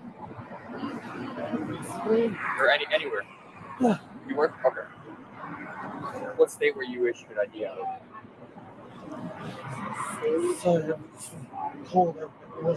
Okay. Mine was issued out of Wisconsin. Okay. And what's your last name? Robertson. You spell that? You have a middle initial? Okay. What's your date of birth? No, I always Robert. Son. Oh, Robertson. Okay. His son. I think his son. Great. Your last name is G-R-I-E-S? Yes, please. Government name. You said you what? It's your real name, right? Right. It's not a big deal. You'll be on your way, okay? L-E-S. Okay. You have a Last name George Robert. No, you won't. First name Stephanie. Sam, Tom, Edward, Paul, Henry, Adam, Nora, Ida, Edward. Date of birth April 16, 2002. Female. Come run yours in my car. My car. Right there. It's out of Wisconsin.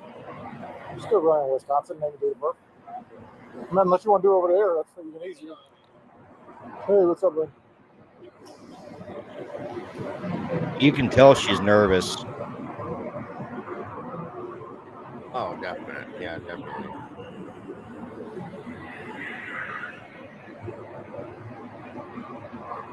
I mean, if you're going to do something like this, you should probably have a plan.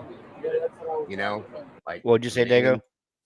If you're going to do something like this, you should probably come up with a plan with some names and date of birth to try to get away with this, at least. Not doing it. Not doing very good at all. No, she's basically just lying on the spot and is not going anywhere. Yeah. What's up, Texas Ranger? Good to see you tonight.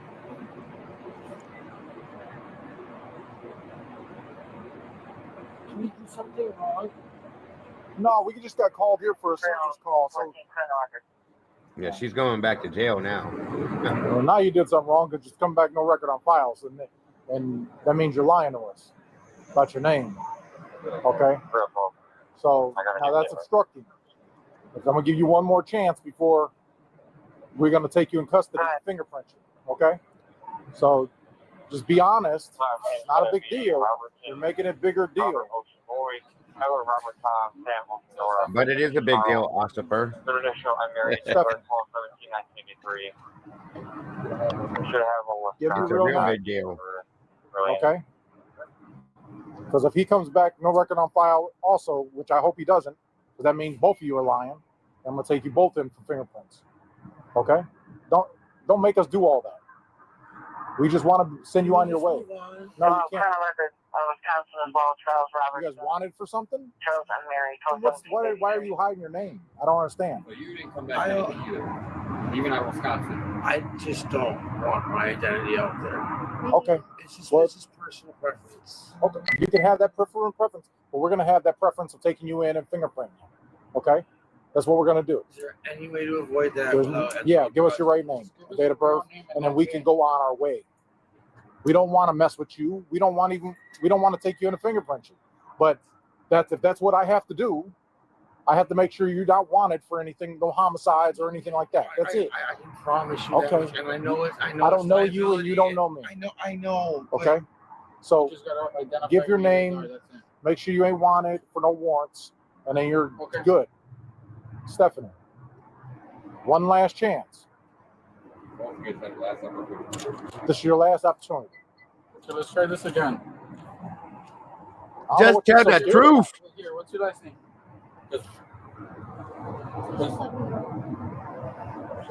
So what? I didn't break the Can we law. please let her go? So I didn't You break did by lying to the officer. and you guys are loitering without statute You're of loitering. false identification at this moment, which is a Class A misdemeanor that's a arrestable offense. Therefore, you can be placed under arrest for that. Both of you, because you lied and you lied. You give me your real name. And we got dispatched here because you guys are loitering in the back of the business. It's not like we. And there's signs posted, there's no loitering. Okay. I'm sorry. Slender Okay, Man so told it's me not a not big to deal. tell you my name. What is your name? Don't make us arrest you and do all this extra stuff that we don't need to do. Yeah, but there's stuff to worry about. I know. We got way more serious things to worry about than this. But we got called here. It ain't like we just walked up and started But messing you with might not, boys. And not only that, but when we print you, it could take a day, 2 days. 2 days until your prints come back before we can. So you'll be in our custody until That's we a good release you. point, If you want to Dexter. sit in the cell all day, that's fine. Then your prints might come back before him. So then that means that he would still stay at the station and you might get released. You might as well just avoid all of that and tell us your real names. Look, if you want to stay in a cell for 3 days, by all means, we'll go this route. I'm going to her thing. At this point, we're just going to detain her. Put your hands on your back. Please let her go. Then, Please let her go. then give me your name. I did something wrong. What did you She do doesn't wrong? know what I did. Okay, that's fine. I ain't. Let me talk to you over here. Okay, I'll put What you is it, what is it that you did wrong? I did something really wrong. What? 47 and Cicero. What did you do wrong? 47 and Cicero. By 500 It's not that. Charlie It X-ray can't, nothing. It can't be that serious. Charlie X-ray 3727. What was it? We have to identify you. Okay, well, you agree. And what is your name? What's happening? We don't want problems with you. Okay. We just need to ID you. That's it. Okay. Now, I ain't What trying did to you have have wrong? a conversation for 4 or 5 days, maybe even a week. See if What? that's come back. Okay. Unless it's what She you want doesn't to know my real name. Okay. Well, do. But give him your real you can name. give me your Don't tell real him. name. I don't care about her rights. You know, too. Okay. Can't you information? Why? Why can't you give me information? What's wrong with that? So he says he just can't give me his information. Okay, so it's taken in custody. And then your last name? G-E-Y-S-E-R. G-U. What is it? G-E-Y-S-E-R. I promise she did not know. G-E-Y-S. E-R. And then what's your date of birth? May 16th, 2002.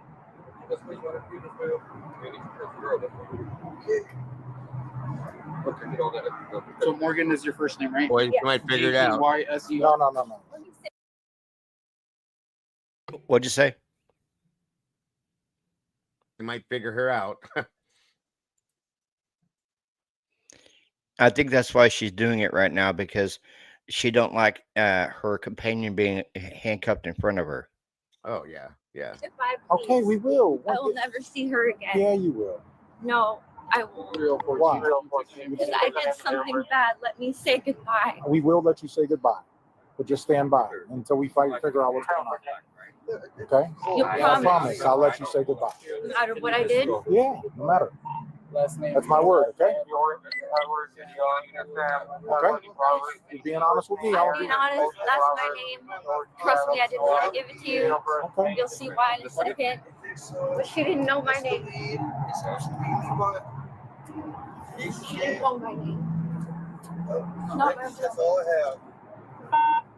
real name. I don't believe that her companion didn't know her name. I don't either.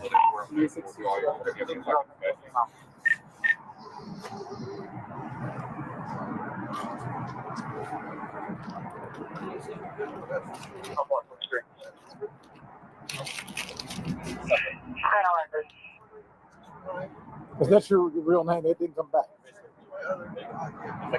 That's my real name. What's your middle initial? E. E? Trust me. Is that your real birthday? Yes, May 16th, 2002. You got E as that Edward? Okay, middle initial. Lucy, they took a Greyhound. You can put them in. E, right? Yeah, E. 314.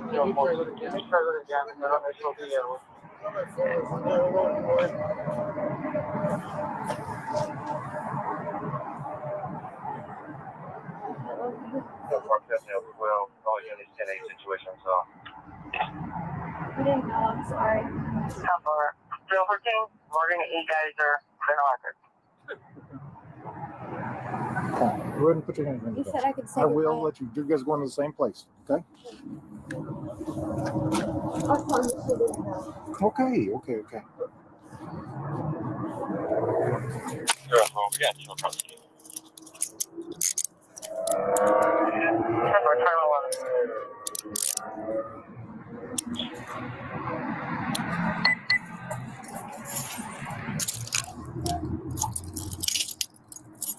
We'll get you warm, okay? Have you ate? Have you ate anything? All right, hold on a second. Is your ID in your purse? Honestly. It is. I know you will. It's not. Okay. Well, we're gonna go through it. Try to get mid-low. Get the car wash in the 145 block of Cicero. Gray Honda. I'll get you quickly. Hey, Ronnie, take these bags since you got gloves. All they had to Try do to was find an hide ID in her. not out in public. Her, she said she doesn't have one. I think she's Yeah. she's saying that it's really, really bad. So the only really thing bad is you'll never see me again. Is I hope she didn't commit a homicide. If he only knew. She's saying that that's really bad. All right. Homeless couple's guidebook.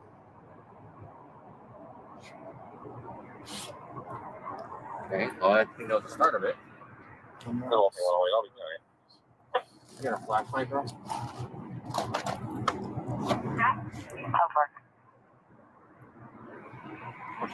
Do I got a flashlight? Yeah, I got a flashlight. Go through this one for ID.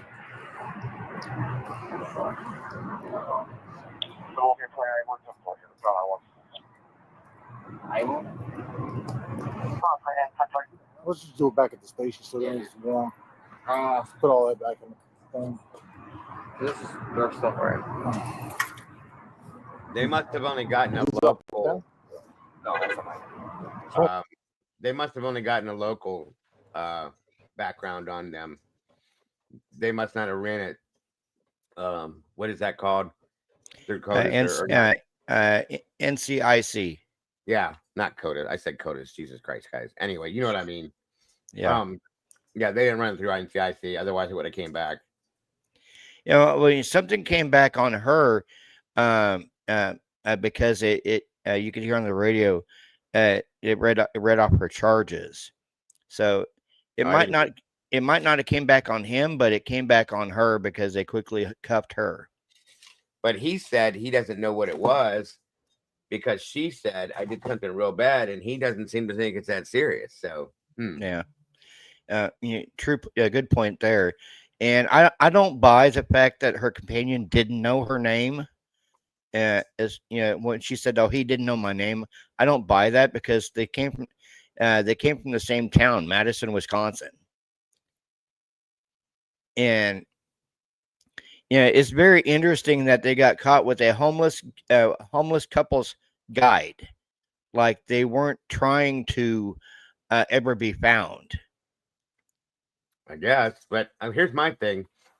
If you know that you're wanted by the police, you escaped, why are you out in the middle of it, like broad daylight, out just in front of everybody? Is that the whole thing? No, I was pausing it for your thoughts. Oh yeah. That's my point. Like, you know what you did, you know that you're wanted. Why would you be out where the world can see you? Especially loitering in a business like this. Like, what the hell are you doing? Yeah. Go to the park. Go to a park or something. I mean, Jesus. You should have had a plan. Because I guess they had just gotten off the Greyhound bus. And that was near the truck stop. Okay. Well, you didn't get very far. Nope. Yeah, like we said, you should have went in the woods. 014, can we get a female, sir? Back at the station. Put this in your front here, right? Another man. You want him at the scene or Station. the station? Station. So let's just charge them also because of the cannabis, everything. Yeah, for sure. They had cannabis on them, so they're going for that too.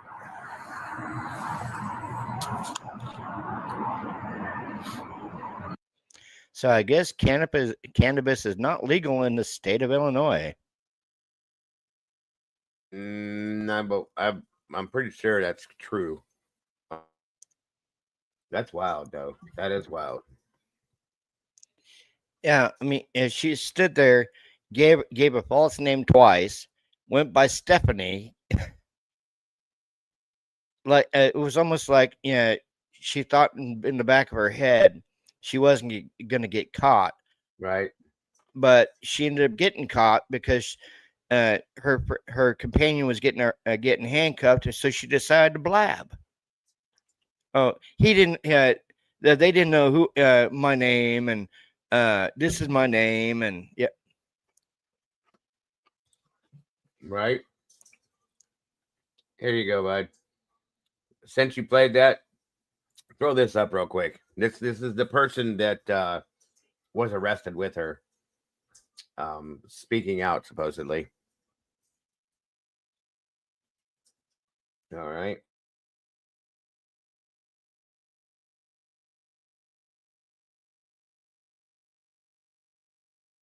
I don't hear no sound.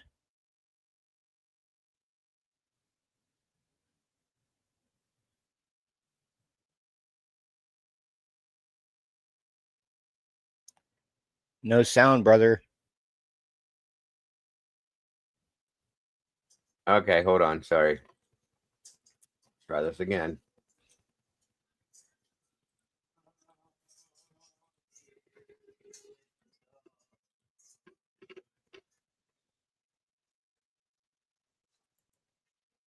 All right, let's try that again. Sorry, you guys. This is new video of Mecca in the back of the squad car right before police released him out of custody. And tonight, the APC station in Madison reports a person identifying themselves as the person arrested with Geyser, calling their newsroom saying that they're leaving Madison with Geyser and that was the best way to keep her safe. Now, here's part of that phone call. I did not find this out until mid-morning yesterday, already in Chicago. Find out what? He ran because of me. Well, Mecca, who also goes by Charlie, says the pair met at a church and formed a strong friendship. Mecca says Geyser wanted to escape because she was worried the group home she was living at would not let them visit each other. She sobbed. She's like, they'll take away our visitation, Charlie. Please, you, and you're my best friend. And, you know that before you showed up, I was ready to drink bleach and just all this stuff. And the thing of it is, she already made it clear if I didn't go with her or not, she was still going, and she was not going back to jail. And I know what that means. At the end of the day, I followed what I thought was right, and I stand by it. The police report says Mecca and Geyser were trying to make it to Nashville, Tennessee. Officers released Mecca with a citation notice. Mecca's court date is scheduled for January 15th. So he was culpable to it. So Yeah. why not charge him for aiding in an escape? Good point. Officials. All right, here's another piece on this real quick. I've been just trying to back up what you put up real quick, so everybody gets everything from it. So hold on. Yeah, they should have been. He should have been in charge too, in my opinion. But I mean, yeah, I guess not. At Wisconsin Department of Correction. Officials at Wisconsin Department of Correction say that they issued a warrant for Geysers 30 minutes after they were notified that she had cut off her monitor. Yeah, but Madison police say they were not notified until the next morning, roughly 8 hours later. Investigative reporter James Stratton with who knew what and when.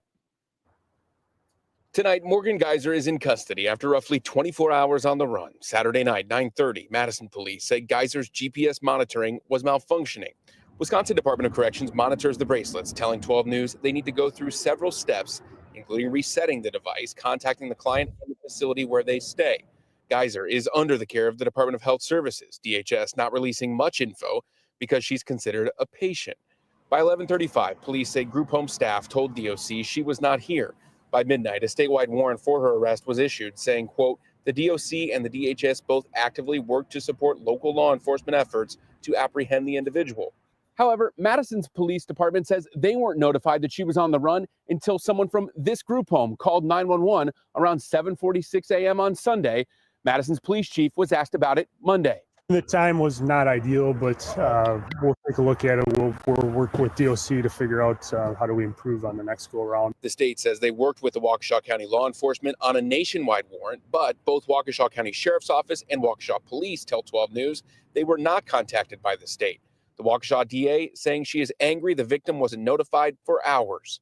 Obviously, we want to safeguard her safety and the community's safety, because frankly, when she's released, based upon some of the evidence that came out previous hearings, we have concerns about the safety of the community as well. DA Leslie Baisley says she's already speaking to lawmakers to make sure families will be notified in the future. In Madison, James Stratton, WISN 12 News. And Madison police say it is common for DOC to notify them of warrants when they issue them. They say that did not happen in this case. Well, I know the community of Madison were against her being released from this mental institution, and yeah, they were. I guess the group home was slowly trying to work her back into the community. Well, if they were afraid if they feel that they're worried enough that they have to contact the victim and say, hey, this person's out, like, why the hell would you let her go in the first place? Okay. Oh, exactly.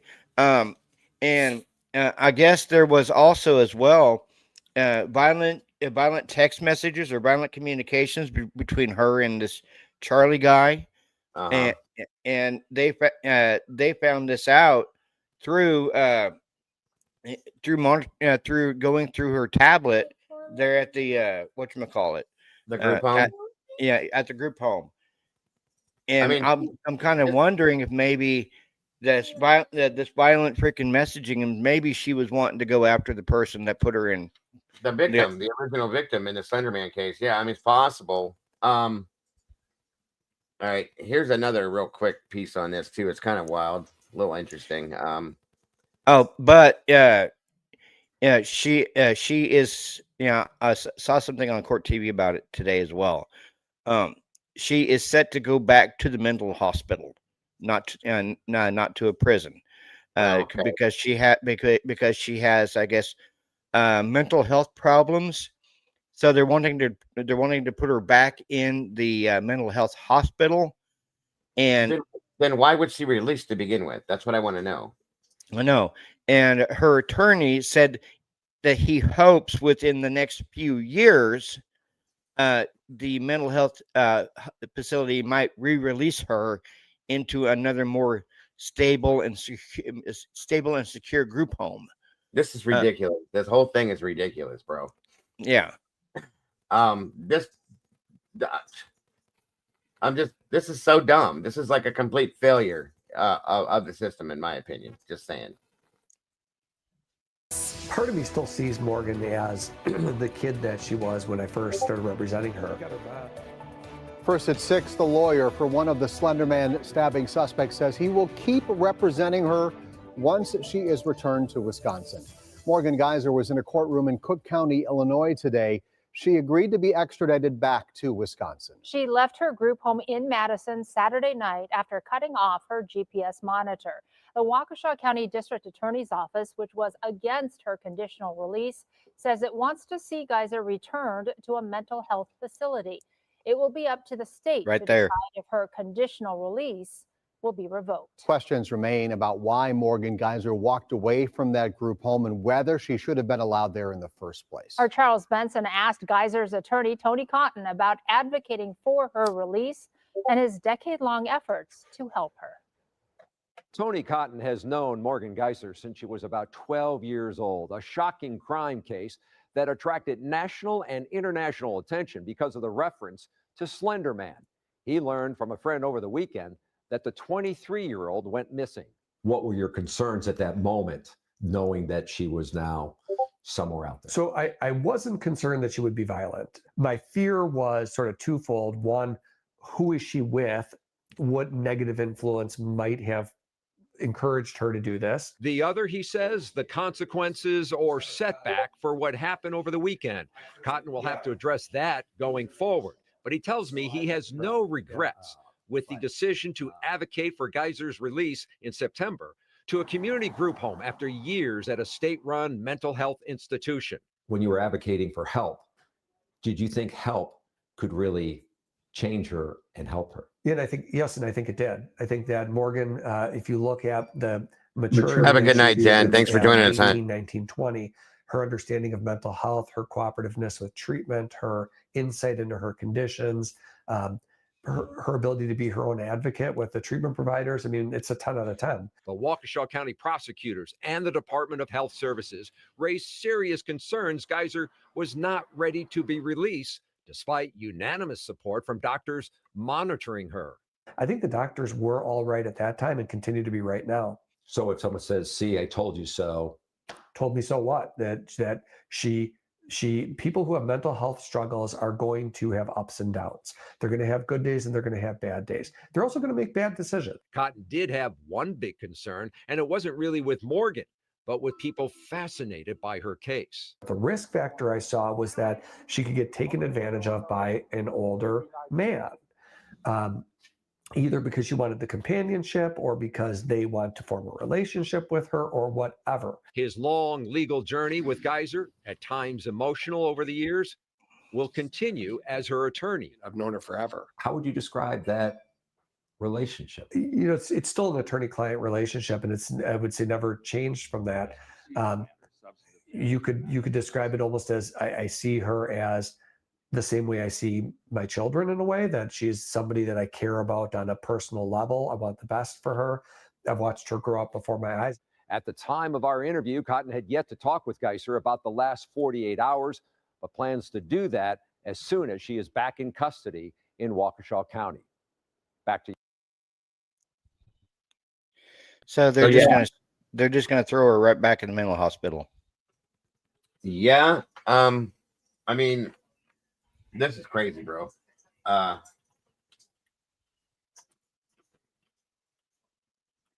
on a minute here. I'm trying to find, I used to have this. 1 minute here.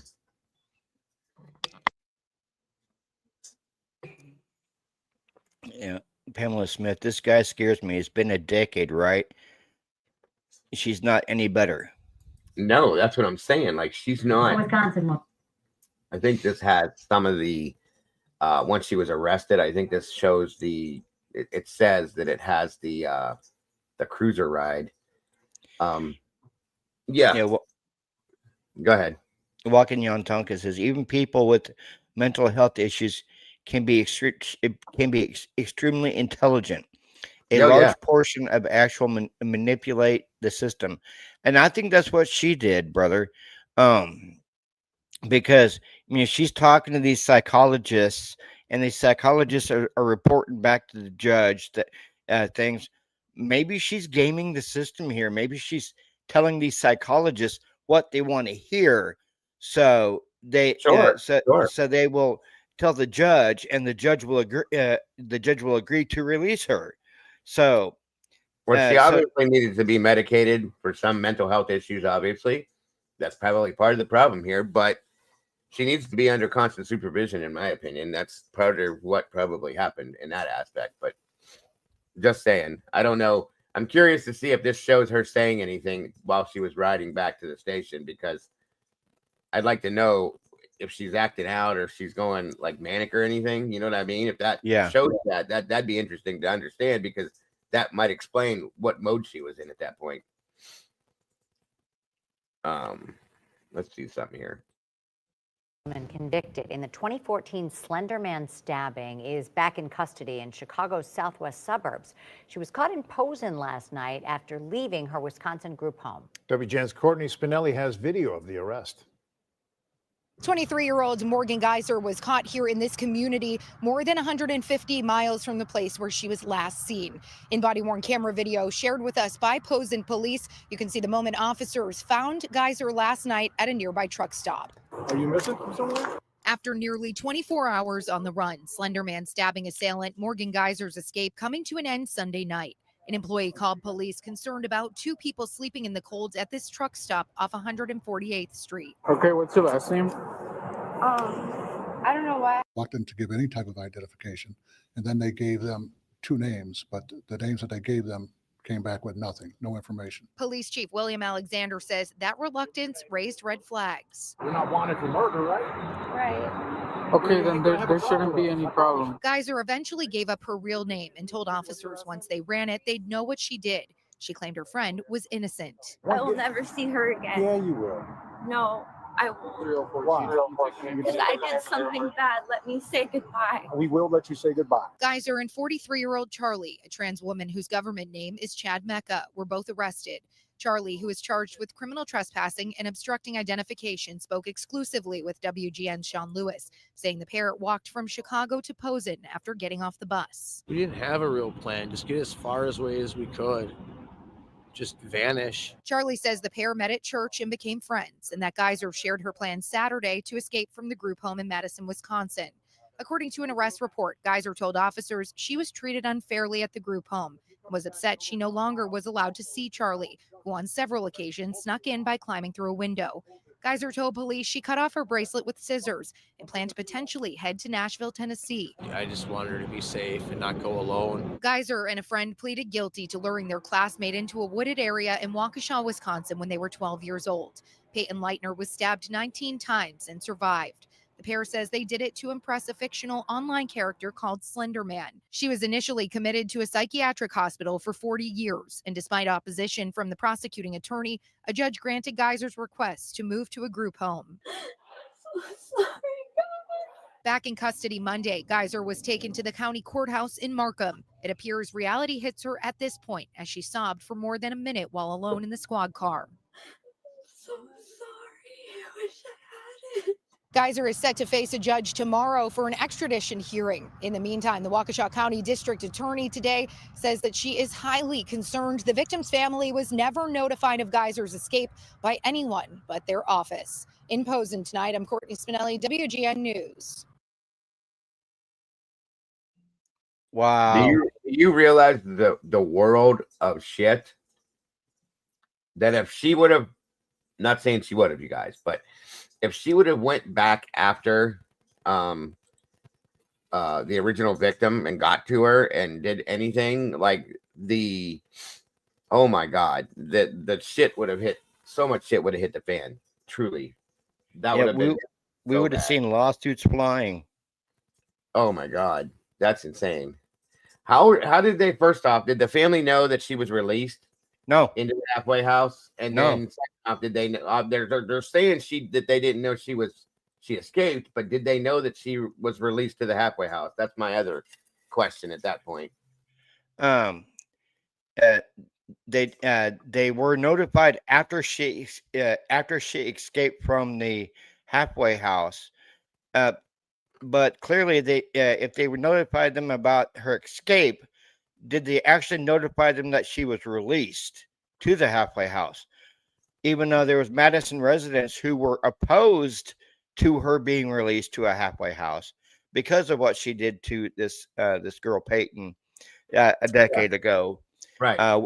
With a friend of hers. I'm wondering if her friend. I'm wondering if her friend got a mental institution or if she got prison. But I remember the story. I covered it slightly a couple years back. Hold on. In Wisconsin. Give me 1 minute. Moonlit said they didn't even notify. No, they notified her. The family knew that she was put in the halfway house, but they had no idea. That's what they just said, that she had escaped, that's really bad. Really bad. Pamela Smith said they had that victim protected, but if anything happened, that would be crazy. Yeah, definitely. When year did that happen in? 2014? Yes. All right, Robert, give me 1 second. I'll be right back. Keep going, bud. Okay. Okay. So, Moonlit, yes, but not that she escaped. Wow.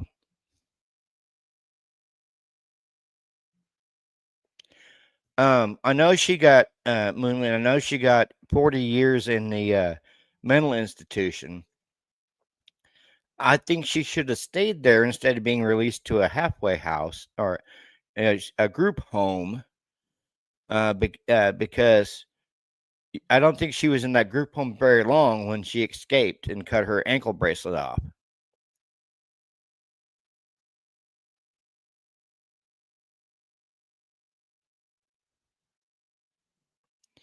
Okay. Which he was. Both originally pled guilty, yes. But Morgan got a 40 years in the mental hospital. I think Anissa Weir. I can never say her last name. I think Anissa. She was released, I think, a while back, wasn't she? Hold on a minute here. Let me check something. Which he said their pleas were vacated and both were found not guilty by reason of insanity. Reason of insanity. That's something. Yeah. Okay. This was 8 years ago, you guys. Hang on. All right. Go ahead and throw it up there, buddy. Yeah, which he says Anissa got less and was released done time ago. Yeah, that's what I thought. Morgan and I decided that we would make an attempt to fulfill the plan at the park. This was around 10 o'clock, I believe. We went to the park. I didn't realize that it was actually going to happen until Morgan lifted up her waistband and showed me the handle of the knife. We were just playing on the playground for a while. After a while, we went into the bathroom. Morgan told me to stab Peyton. I told her that I couldn't do it. She tried getting me to do it again. I told her that I couldn't do it. A while later, we went into the woods, and that's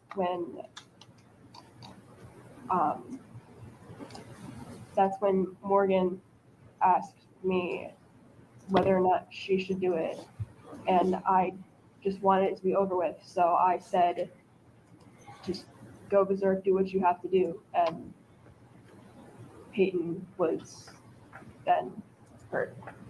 And, so how was she hurt? Morgan jumped on top of her and stabbed her repeatedly. And what happened at a certain point, the two of you left? Yes. Afterwards, I told Peyton to lay down and that she would lose blood lose blood slower, pardon my slip up. Then Morgan and I left and ran. Now, why did all of this come about? Why did you have the plan? I went through with it because I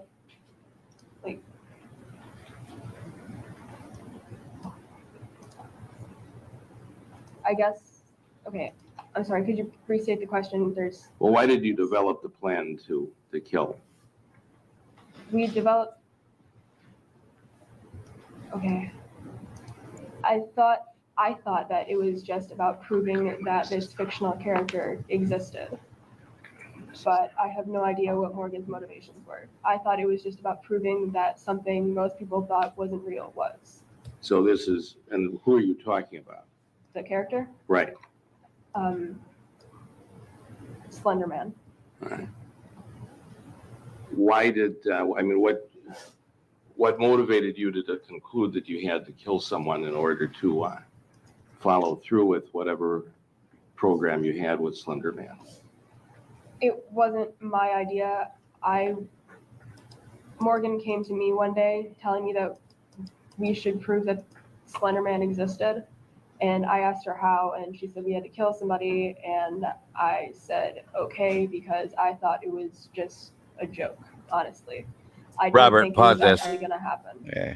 But I can't. It's on your side. I was telling you to pause it and I had to. Sorry. Anyway, do you think she's telling the truth here, Robert, or do you think that she was taking care of herself, basically throwing Morgan under the bus and saying Morgan did all this and so on and so forth? Because I have a feeling. I think I know the feeling that you got. She's trying to save her own ass. Mm-hmm. Yeah, I agree with that. I think she's full of it, to be honest with you. That's just my opinion, you guys. Because she's just as culpable as Morgan in the stabbing. And nobody knows. Nobody's gonna know whose idea it was or whose idea it wasn't. I think she's just like, she did it. She did it all. I didn't agree with her. I didn't want it, but she forced me to do that kind of shit. You know what I mean? So yeah. I was just showing this to you guys real quick to remind you guys of the original case itself and the testimony that Anissa gave. Sorry, go ahead, Robert. She was there. So that means she was a part of this crime. And with her saying what she's saying here, she's basically trying to save her own ass and throw Morgan Geyser under the bus. Yeah. By telling Peyton a way to lay or sit that she won't bleed as much. Yeah, she's trying to make it sound good. Like she was the savior. She would have been the one that, it's ridiculous. I'm sorry. She's just as bad as the other one. That's my opinion, guys. Yeah, Pamela agrees. Pamela said this girl is just as bad. Yep, 100%. I agree, Pam.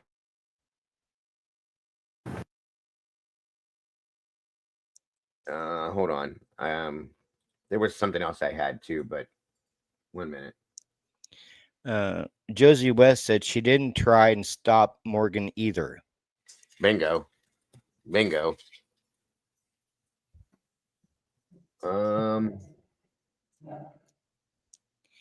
I mean, and what sucks about this entire scenario is the fact that instead of sending Morgan to prison, they're sending her back to a mental hospital. Well, I believe she needs mental help, but I still think she needs to be punished for her crime too. That's my opinion. But. Yeah, and because originally she was sentenced to this mental hospital for 40 years, and spent what? Not even a quarter of that. Yeah, and she spent about a decade in the mental hospital, telling these psychologists that she's better, she's this, she's that. When I think she was actually gaming these psychologists so she could be released because she didn't want to be there. Yeah, 100%. Yeah, I can agree with that. Throw this up real quick, guys. This is the actual victim. This was put out 6 years ago. She survived the attack that they had. For those of you that aren't familiar with this case, it's a pretty wild case. It's wild. I'll just say that much. If you hadn't never heard of it. Do you feel like you're a survivor? Yeah, I shouldn't be alive. I really shouldn't after what happened. For the first time, Peyton Leichner is talking about that day 5 years ago. 3 12-year-olds at a slumber party, and the next morning, a walk into the woods to play hide and seek. Do you remember leaving the park to go to the woods? They just wanted to go on a walk, and I didn't think much of it. It's just a walk. It's in Waukesha. Like, what bad stuff happens in Waukesha, Wisconsin? Peyton was stabbed 19 times and left for dead by her own friends, who later blamed the fictional character Slender Man. Morgan handed me the knife, and then I started to count again. When I was 5 feet away, I said, now, go ballistic, go crazy, stab, stab, stab, stab, stab. The suspect lured the victim into the woods. All 3 of the girls are 12 years old. Who's ever heard of 2 12-year-old girls planning for 6 months to kill one of their best friends? The whole time, Peyton was screaming through agony. I didn't want to do this. I was afraid of what would happen if I didn't.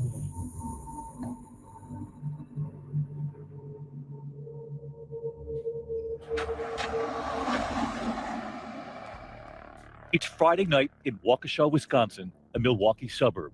Peyton is getting ready to celebrate her best friend Morgan Geyser's birthday at that slumber party. Peyton was so excited. The girls met in 4th grade, Peyton drawn to Morgan because she was a loner who needed a friend.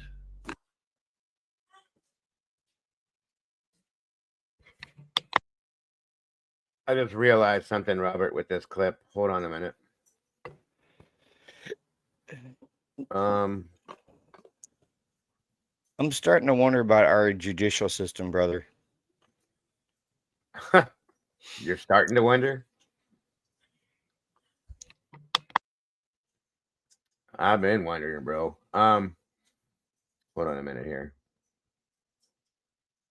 So that's partially how that all started and went down, but now we get to this point here. But Miss Geyser, hold on here.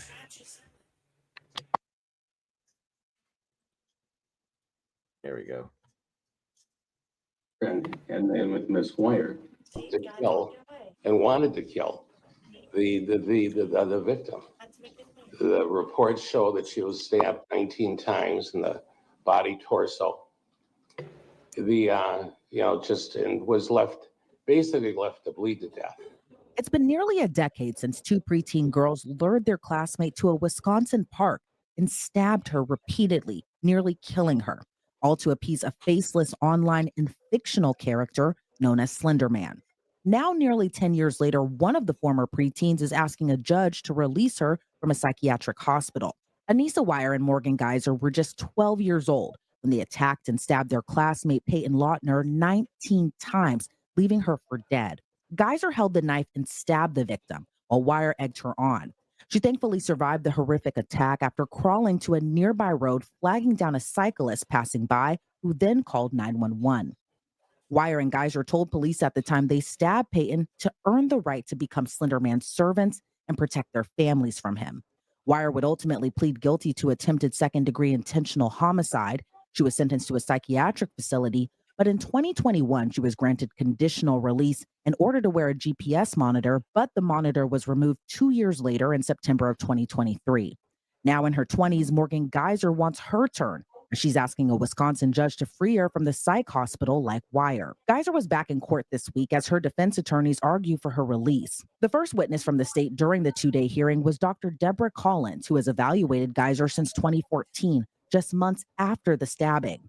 Dr. Collins said her initial impression of the then 12-year-old was that she was not well and presented as odd. My initial impressions included that Ms. Geyser was not well psychiatrically, that she had experienced trauma certainly in the commission of the offenses, and that she also presented as quite odd during the 2.5-hour interview I had with her. So her mannerisms were odd, her expressed emotions were inconsistent, sort of incongruous to what had occurred. At one point, she burst into tears when the threat of her Harry Potter friends not being present to her coming back was broached. Dr. Collins would go on to evaluate Geyser on several occasions since she was first arrested in 2014.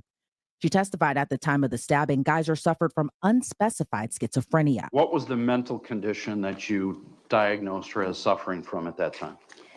As I recall, the mental condition was unspecified schizophrenia spectrum and other psychotic disorder. Do you know at what point between June of 2014 and authoring that report in 2016 that you came to a diagnosis of unspecified schizophrenia spectrum? I do not know precisely.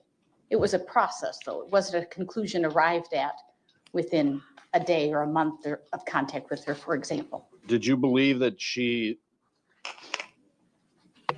still carried that diagnosis at that time? Just so you guys know, this is a year ago, okay, that this went down, that they thought, her attorney thought it and pushed for her to be released.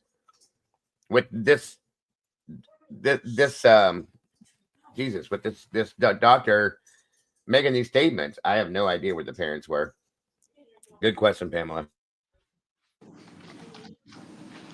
Or was it just that there was a history of it? I was certain that there was a history of it. I acknowledged in my report the diagnostic conundrum that had been presented by this case in the interim between the 2022 evaluation and present. And what is that conundrum that was presented?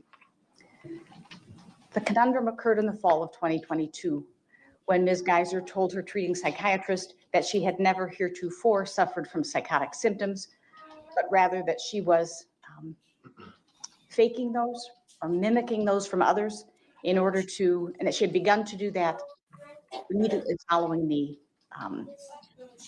offense, in this case, the index offense, and that she had done that to assure that the home in which she was sexually abused by her father repeatedly was one to turn, and that she would stay in a mental.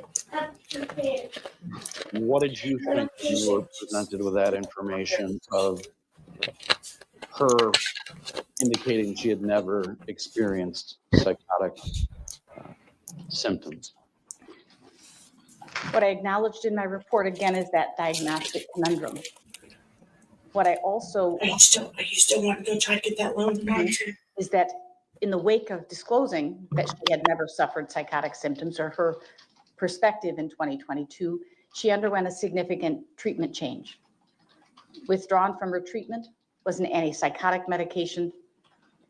And in the wake of that medication change, so in the fall of late 2022, through the time I met with her, she had exhibited no objectively noted recurrence of psychotic symptoms. Was she offering any explanation either to you or in any of the records you reviewed at that time why this underlying offense occurred?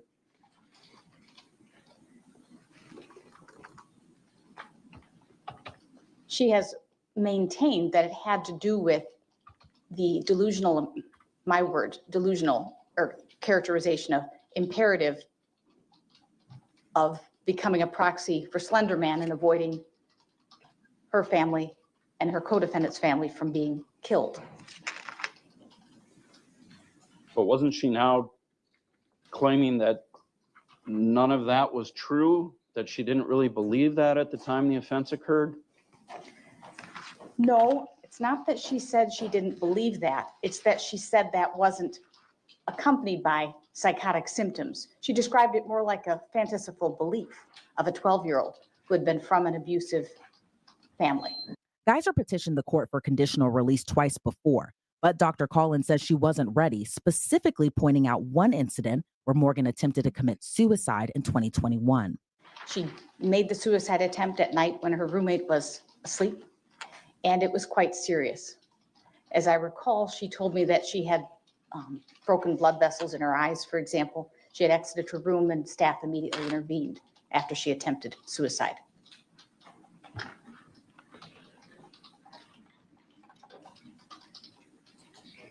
Was her exiting of her room to try to get help because she couldn't free herself from the cord she had put around her neck?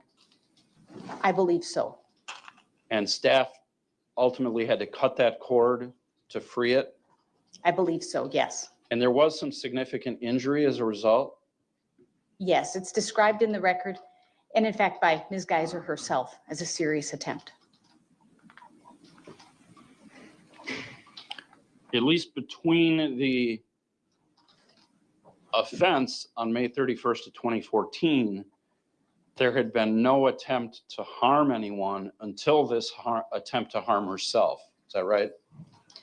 Not precisely. Why is that? There had been other attempts at self-injurious behavior, not suicide, but self-injurious behavior. So previously at the age of 18 or 19, for example, Ms. Geiser had swallowed batteries, for example. I believe she was also known on occasion to scratch or cut. Not serious suicide attempts, but those were other acts of self-injury. And it was a good idea to release this girl. No, I'm thinking it wasn't a good idea to release this girl. Jesus God. I mean, it's a good thing that they caught her when they did, folks, in my opinion. I mean, this girl could have done anything to anybody at the drop of a hat, in my opinion. If she's having these types of issues, I mean, a lot of self-harm, I get it at that point, but we don't know where she's at. As her mind has grown and she's become an adult, who knows what that has twisted into? Do you know what I mean? Without Yeah. the proper medication, without the proper supervision, that could be horrendously dangerous to the public. I mean, I'm just saying. Yeah, and see what I was thinking about last night, when I saw that, when I saw that homeless guide for for couples. Yeah. Yeah, she could have, I don't know if Charlie would go along with it, but they could have easily turned into serial killers. And I mean, yeah, Bonnie and Clyde type groups of people, sure. Yeah, or they could have committed another murder and become, because they're transient. It's very hard to find them. Yeah. Yeah. Yeah, it could have been very hard. People like this get desperate when they have no ways or means to survive. And with having a mental health issue or multiple mental health issues as your background, I mean, I can imagine the things that could have possibly, we don't know anything about this Charlie guy, but I think I think he's got some pretty serious issues too, probably. Yeah, Twiz just said Charlie's crazy too. Well, I'm gonna go with that. I'm gonna have to agree with him. You get involved in a situation like this, you got to have something that's not right there. So, yeah, put the two of them together in a situation that becomes dangerous. Yeah, that could have and being, like you said, being transient, they could have like just repeatedly done bad things to people and gotten away with it without being found. Now, I'm not saying that they're geniuses, but being out in the world like that, it's easy to hide. So that's a scary situation to me. Yeah, traveling serial killers or spree killers, as a matter of fact. But killer, yeah. Yeah, they could commit a crime in Chicago and then disappear. Like what's his name said, Charlie, is that they were headed to Tennessee. Right. So what would stop them from committing a crime in in Illinois and then disappearing to another state? Right. Pamela just said, when I heard that she escaped, I immediately thought she would make her way to Chicago, which I live close to, and ends up she did. And that many places en route to, they could have done multiple things. That's the scary part. You just don't know. So yeah, they walked from Chicago to Poton, Illinois, which is about a 25-minute trip by car. So I wonder how long it is on foot. I wonder if they hitchhiked at all, possibly too. Now, Charlie said that they walked from Chicago to where they got arrested at. Well, 25-mile or 25-minute ride in a car on foot, that's probably a good 2-3 hour walk. You know what I Yeah. mean? Still crazy situation, guys. On we go. And I think I was a little confused in reading the reports. Maybe you can clear this up. Was there multiple occasions of swallowing batteries or just one? To my recollection, there was only one. And that wasn't the only cause for concern. Dr. Collins also testified she made concerning statements during her individual therapy at the state mental hospital. So the comment she made during an individual therapy session, kind of an emotion-charged individual therapy session in which Ms. Geiser has invested herself. So she's done a lot of work in individual therapy. But the comments that were memorialized in the clinical notes from the session on October 24th included, quote, "How do you think I was able to repeatedly stab my best friend and," referring to the co-defendant, "thought she was all the brains. I was pulling her along too. I didn't care. I couldn't care. I've never known how to care." End of quote. That's something that stood out to you in your review of the records, true? It stood out. I wasn't sure how to put context to it. So I knew, for example, that had been said. I acknowledged in my report that could have been merely emotion-charged comments made in the face or in the context of therapy, which sometimes happens. For anyone who's been in therapy would know. On the other hand, this is quite recent to petitioning for conditional release and suggests, at least in that moment, a callous perception of herself. She later talked with her therapist about that and put that in terms of a question. So she reframed it and said, "How could I have cared if I did this to my best friend?" But the recency of it relative to her petition for conditional release, the reference to her co-defendant, and to herself, that was a potential red flag, at least for me. Enough to give you pause as to whether or not she's appropriate to be released at this point. Enough when taken in the context of the totality of information in this case, not just in isolation. When asked if Morgan Geiser still presents a significant risk or harm, Dr. Collins said yes. But under cross-examination, Geiser's attorneys offered a different reason as to why the stabbings happened, as they mentioned the sexual abuse Geiser suffered through by her own father. Tell the court a little bit about that abuse. What is she reported? She reports that the sexual abuse, was perpetrated by her father, and that it goes back, or it started as early as she was forming memories. She reports that she tried to tell or communicate that to her mother, that there were red flags, but those weren't heeded. She recalled, for example, during one interview with me, that she would resort to sleeping on the floor because she knew her father couldn't get down to the floor and back up. Ostensibly, she said she did it to be near her guinea pigs or pets, but it was really to avoid the sexual abuse. She reports that her father watched her shower. She reports that her father was often, she knows now, under the influence of drugs and alcohol. Right. And her mother was where? Often at work. Not in the home to protect her. Correct. And compounding it is that when Ms. Geiser told her mother did not either heed what Ms. Geiser told her mother or believe her. Dr. Collins testified Geiser has made progress over the years, but when asked by Geiser's defense attorney if there would ever be a time she would be ready for release, Dr. Collins said yes, but not right now. But if it is, if it's granted, and if over the next coming months, call it 2 months, you don't say a number of months in your report, but call it 2 months, 3 months, 4 months.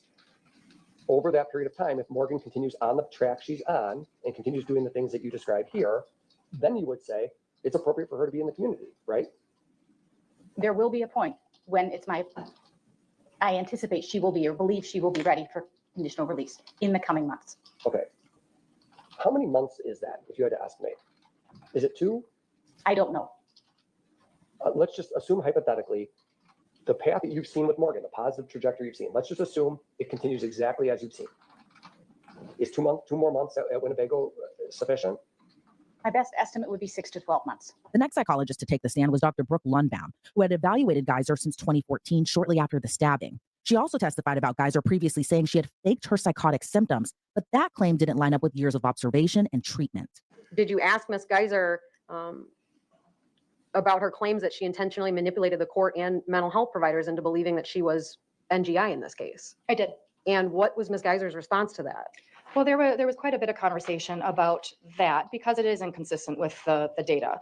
So I did in fact confront her with various observations and contradictions that have existed across time, including my own observations. She, throughout all of that, again, was insistent that she had essentially faked it. She had told me that she decided, essentially once reaching the age of adulthood, that she felt safe that she would never have to go home to her family home, and that's why she essentially decided to come clean. When I had asked her about, well, how could anybody essentially trust her self-report given this claim that she, for the long term and in a very advanced manner apparently, faked mental illness. How could anyone believe her self-report? She essentially told me, well, I guess you can't. In my report, there's an actual quote, but the gist was, well, I guess you can't. So there's an acknowledgement by Ms. Geiser that credibility is a huge problem here. Correct. There does seem to be a significant issue with the change in conceptualization and her own way of describing her mental illness that raises significant complications in being able to understand her mental illness in particular, but also being able to understand the trajectory of it, what may result in decline potentially, and how to effectively manage that mental illness. And that's very important given that all indications suggest that her illness was in large part to the index offense, that severe violence, in large part related to the symptoms she was experiencing. Is planning, safety planning, and thinking about stressors one might encounter on conditional release an important part of an evaluation of whether someone's ready? It is. When you asked Ms. Geiser if she thought she might face stressors that could cause her to decompensate, what did she tell you? She did not believe that she would face stressors that could cause psychiatric decompensation or behavioral decompensation. She, to her credit, was aware that she may face stressors or barriers related to having this index offense on her record and having a level of notoriety because of the high publication of her story. Does that make Ms. Geiser a danger to the community? What is very concerning to me is that contradiction of her self-report compared to years worth of data. I mean, thousands upon thousands of pages of mental health records to compare her self-report to. It's inconsistent. It doesn't line up. And so there's a significant concern about the reliability of what she says in her presentation and being able to understand where things actually are within any given moment of time. Under cross-examination, Dr. Lundbound similarly echoed Dr. Collins's concerns about Geiser being freed on conditional release. Now, I want to turn to kind of the big elephant in the room here regarding the kind of change in her conception of her psychosis back in 2014 and in the years following. Would you say that that is your biggest concern and what gives you kind of pause to say that she is ready for conditional release or not? I would say it is a concern. I have several, though, as I would document in my report, but it is a significant concern as part of this particular petition. And fair to say, neither you nor really any of the medical professionals can say for sure, you know, kind of what the truth is in terms of symptoms at the time being feigned or not, right? Well, so what I can say is this. There is, her mental health is well documented, very closely observed from 2012 until today. As she was a juvenile, she actually had one-to-one supervision, which led her to be under close microscope, if you will, where staff was in constant communication, constant observation of her behavior, her adjustment. Through all of that, for several years, there was consistency in both her self-report as well as with the observations of her, which substantiated the presence of psychosis. That has alleviated. So there's also evidence of when she has taken antipsychotic medications, there was noticeable improvements with that particular treatment. So I would say that the evidence is supportive of a history of psychosis. There's also evidence of anxiety, depression, and post-traumatic stress. There's also her young age, fantasy that can complicate things. There is indication both by her self-report, but also in the records of some exaggeration at times of symptoms, potentially to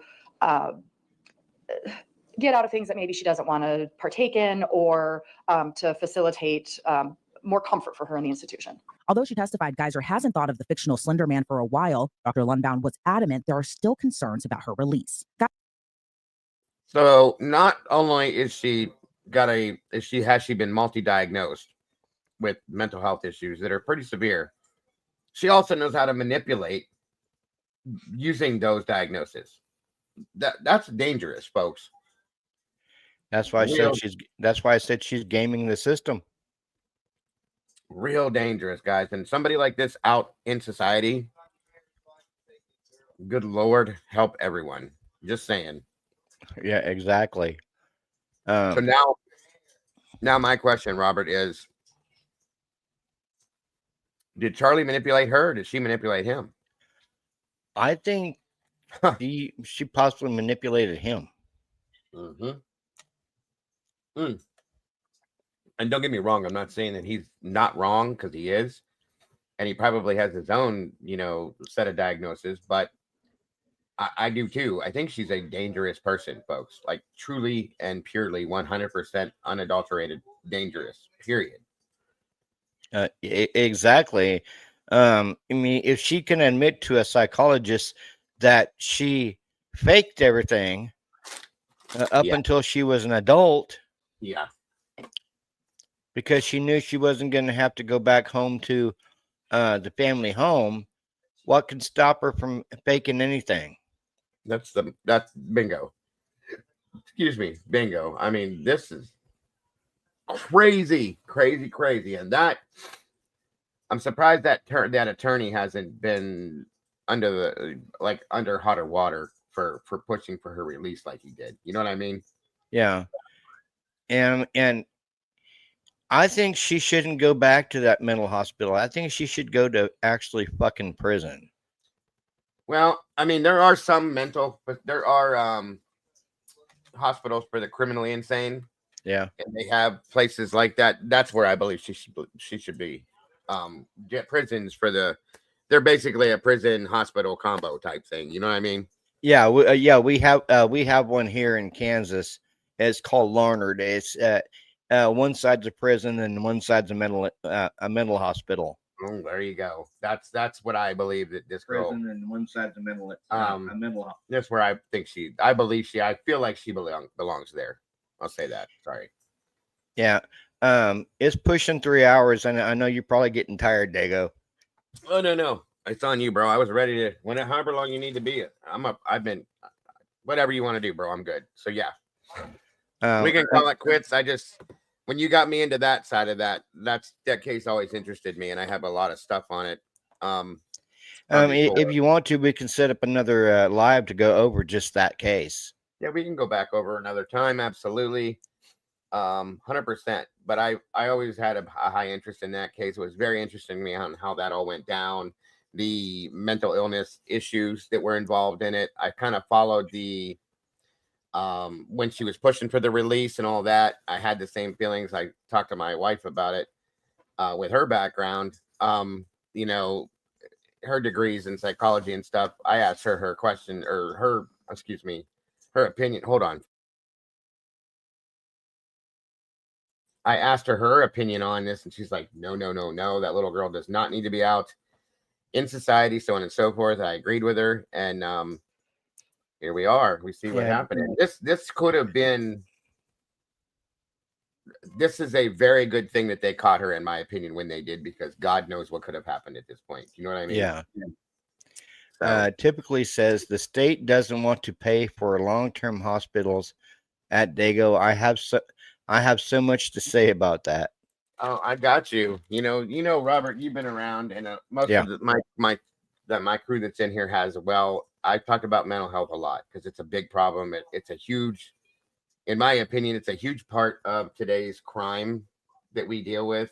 Yeah. Because there's a lot of undiagnosed people. There's a lot of people that have no medication. There's a lot of people that. One of the biggest issues I've argued for years now, you guys, and you'll remember this, is that the mental health in-house mental health facilities that don't exist anymore, that need to, I think would solve some of the issues that go on in the world right now, but it doesn't. So again, Josie West says Wisconsin has Winnebago for mental illness. Okay. Well, it's another, we could do a whole other show just on mental illness, guys. I've done it before because mental health is real. It's a real thing. And I Oh, think yeah. a lot of the crimes that we see going down, a lot of the issues within the crime community is that, it's based on mental health. I'm not saying it's the answer to all. I see there's a lot of criminals out there that try to blame it on mental health, and it has nothing to Yeah. do with it, but it's just a thing. But yeah, we could definitely do this again, because that case in itself has always mesmerized me. There's something about it that just is, and that's the whole thing. Is Morgan Geyser like a genius when it comes to this stuff? Is it, is she truly that much of a manipulator, or is it all mental health? That's where I'm playing with that one in my mind. It's crazy. It's always mesmerized me because of that. So Yeah, I think I think she might be not a criminal mastermind, but skilled enough to where she knows how to trick the system into doing what she wants it to do. yeah, and I don't get me wrong, you guys. I truly believe that Morgan is very highly mentally ill, deeply. Okay, but at the same time, I feel that she's two things can be right at one time. I feel that she's severely intelligent, and that scares me to death. Honest to God. I mean, this is somebody that could grow up to be, like you said, a serial killer, a spree killer, something like that, and work the system in a way that you shouldn't be able to.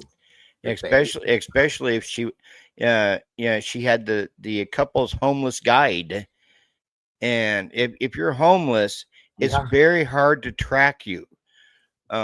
Sure. Yeah, because you don't stay in one spot long. You're transient. So is this a couple's homeless guide a start at something bigger? Yeah, right. I mean, that's a good question to ask, in my opinion, sir. That's a great question, Kim. I'm going to look into that too. We may have to do another show about this and really delve into this, because I have always wondered what I just said to you. Is she truly just mentally ill, or is she truly mentally ill and a very dangerous criminal in the background as well? You know what I'm saying? Yeah. I'm just very curious. Now that she's older, she has gained more intellect. Her intelligence level has grown, and it's got to be scary. It is. It scares me. I'm sorry, but people like this in society, it's very scary. Yeah, So, especially you have her lying to those cops about her birth date, about her name. I mean, she gave 2 false birth dates twice, and then 2 false names. But in the end, I think what it took to get her to crack and tell the truth was her companion being arrested in front of her. Yeah. No, and that shows that she has compassion, which is good. But why? What depth of compassion do you have for other people, and what people? Where does it stop? Where does it start? That kind of thing. You know what I mean? Yeah. And even he stated that he just wanted to get her out of Wisconsin, but he didn't come off as he knew that she escaped and she'd cut her bracelet, but he wanted her to get out of Wisconsin. He said that she was going. I think he knew. He said that she said she was going one way or another, whether she escaped or didn't escape. So he took that as she was going, like she was going to take her own life, I believe. So he was trying to help her, and I believe that he may be playing the game too a little bit to keep himself out of trouble. Do you know what I'm saying? So yeah, I know. Because if you look at it now, he's out and walking free, and she's locked up. Yeah, she's locked up. Yeah, well, let's see what Mr. Charlie there has it. What happens next in his life? You know what I'm saying? Yeah, it's just a wild situation, you guys. I'm glad you brought that one up though, because that one always, like I said, it always mesmerized me. The psychological aspect to that one. That's my thing, guys. I love the psychological thing and the things in these cases. I've always followed this stuff because it irks me. It's interesting to me. So, good to see you, Foxy. Either way, though, Like Robert said, guys, I'm trying to see where we're at. 2 hours in, 2.5 hours, almost 2 hours, 2 hours, 54 minutes. So that's probably going to do it for tonight here. I'm sure you're tired, my friend. And I appreciate you having me. Again, it was a great show. Great show. Yeah. And I appreciate you accepting my invite, brother. I mean, yeah, if you want to do this again, I'm not free Monday because I'm going to be moving, but anytime after Tuesday, I'm free, and we can go over the Slender Man case. Yeah, maybe I'll have you join me on my side this time, and we'll pull it up and go back through it and see what else we come up with when it comes to this one, because I'm curious. Oh yeah, same here. Yeah, as soon as I heard that she was finally caught, first thing I thought was, why did they release her anyway? Well, there you go, right there, guys. That's why I wanted to show a little bit of that, to show you the push that her attorney and all them made to get her released, and they let her go. They put her in this halfway house. She got out, and God, like I said, thank the Lord that they caught this girl in time with this other person, because who knows who that is, what that person's like. But a lot of things, bad things could have happened. Like you said, the thing that really triggers my mind on this one is the transient side to this, because there's a lot of transient killers out there, folks. Facts are facts that will come in and out of their shadows, do what they got to do, and disappear. And this could go on for forever, years. There's cases that like this that have gone on for years, and you never get an answer.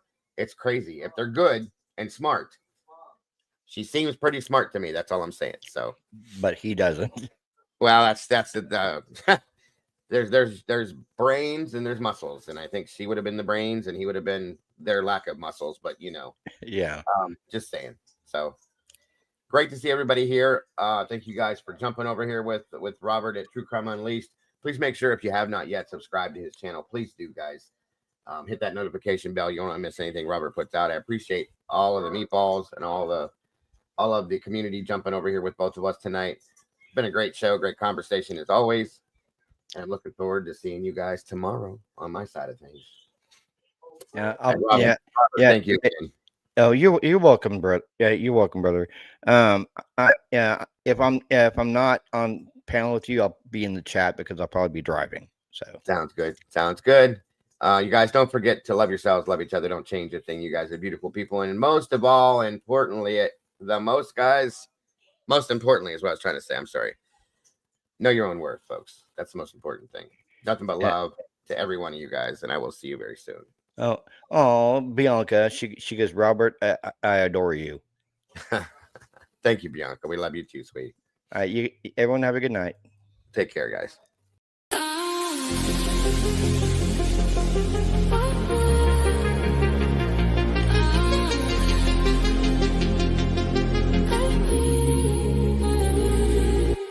Glass heart shatter in the middle of the night. Tiptoe screams, but she turned off the light. Masked man walking in the floorboards creak. Saw a death shadow, but she chose not to speak. Phone on silent, eyes wide shut. Truth on lockdown, mouth sewn shut. 4 souls gone while the moon stood still. But she's a survivor, yeah, that's a tale they sell. We saw the ghost in black. He even walked right past. But you froze and faded out while the world let out. Worry silence in the hallway, heartbeat on the floor. You saw the monster that did 911. Truth tastes bitter when the lies get thick. Pretty little witness, but the story don't stick. Dance with danger while the innocent die. Now the whole world's asking you why. Silence in the hallway, nobody heard the cry. Hours went by and the sun came up.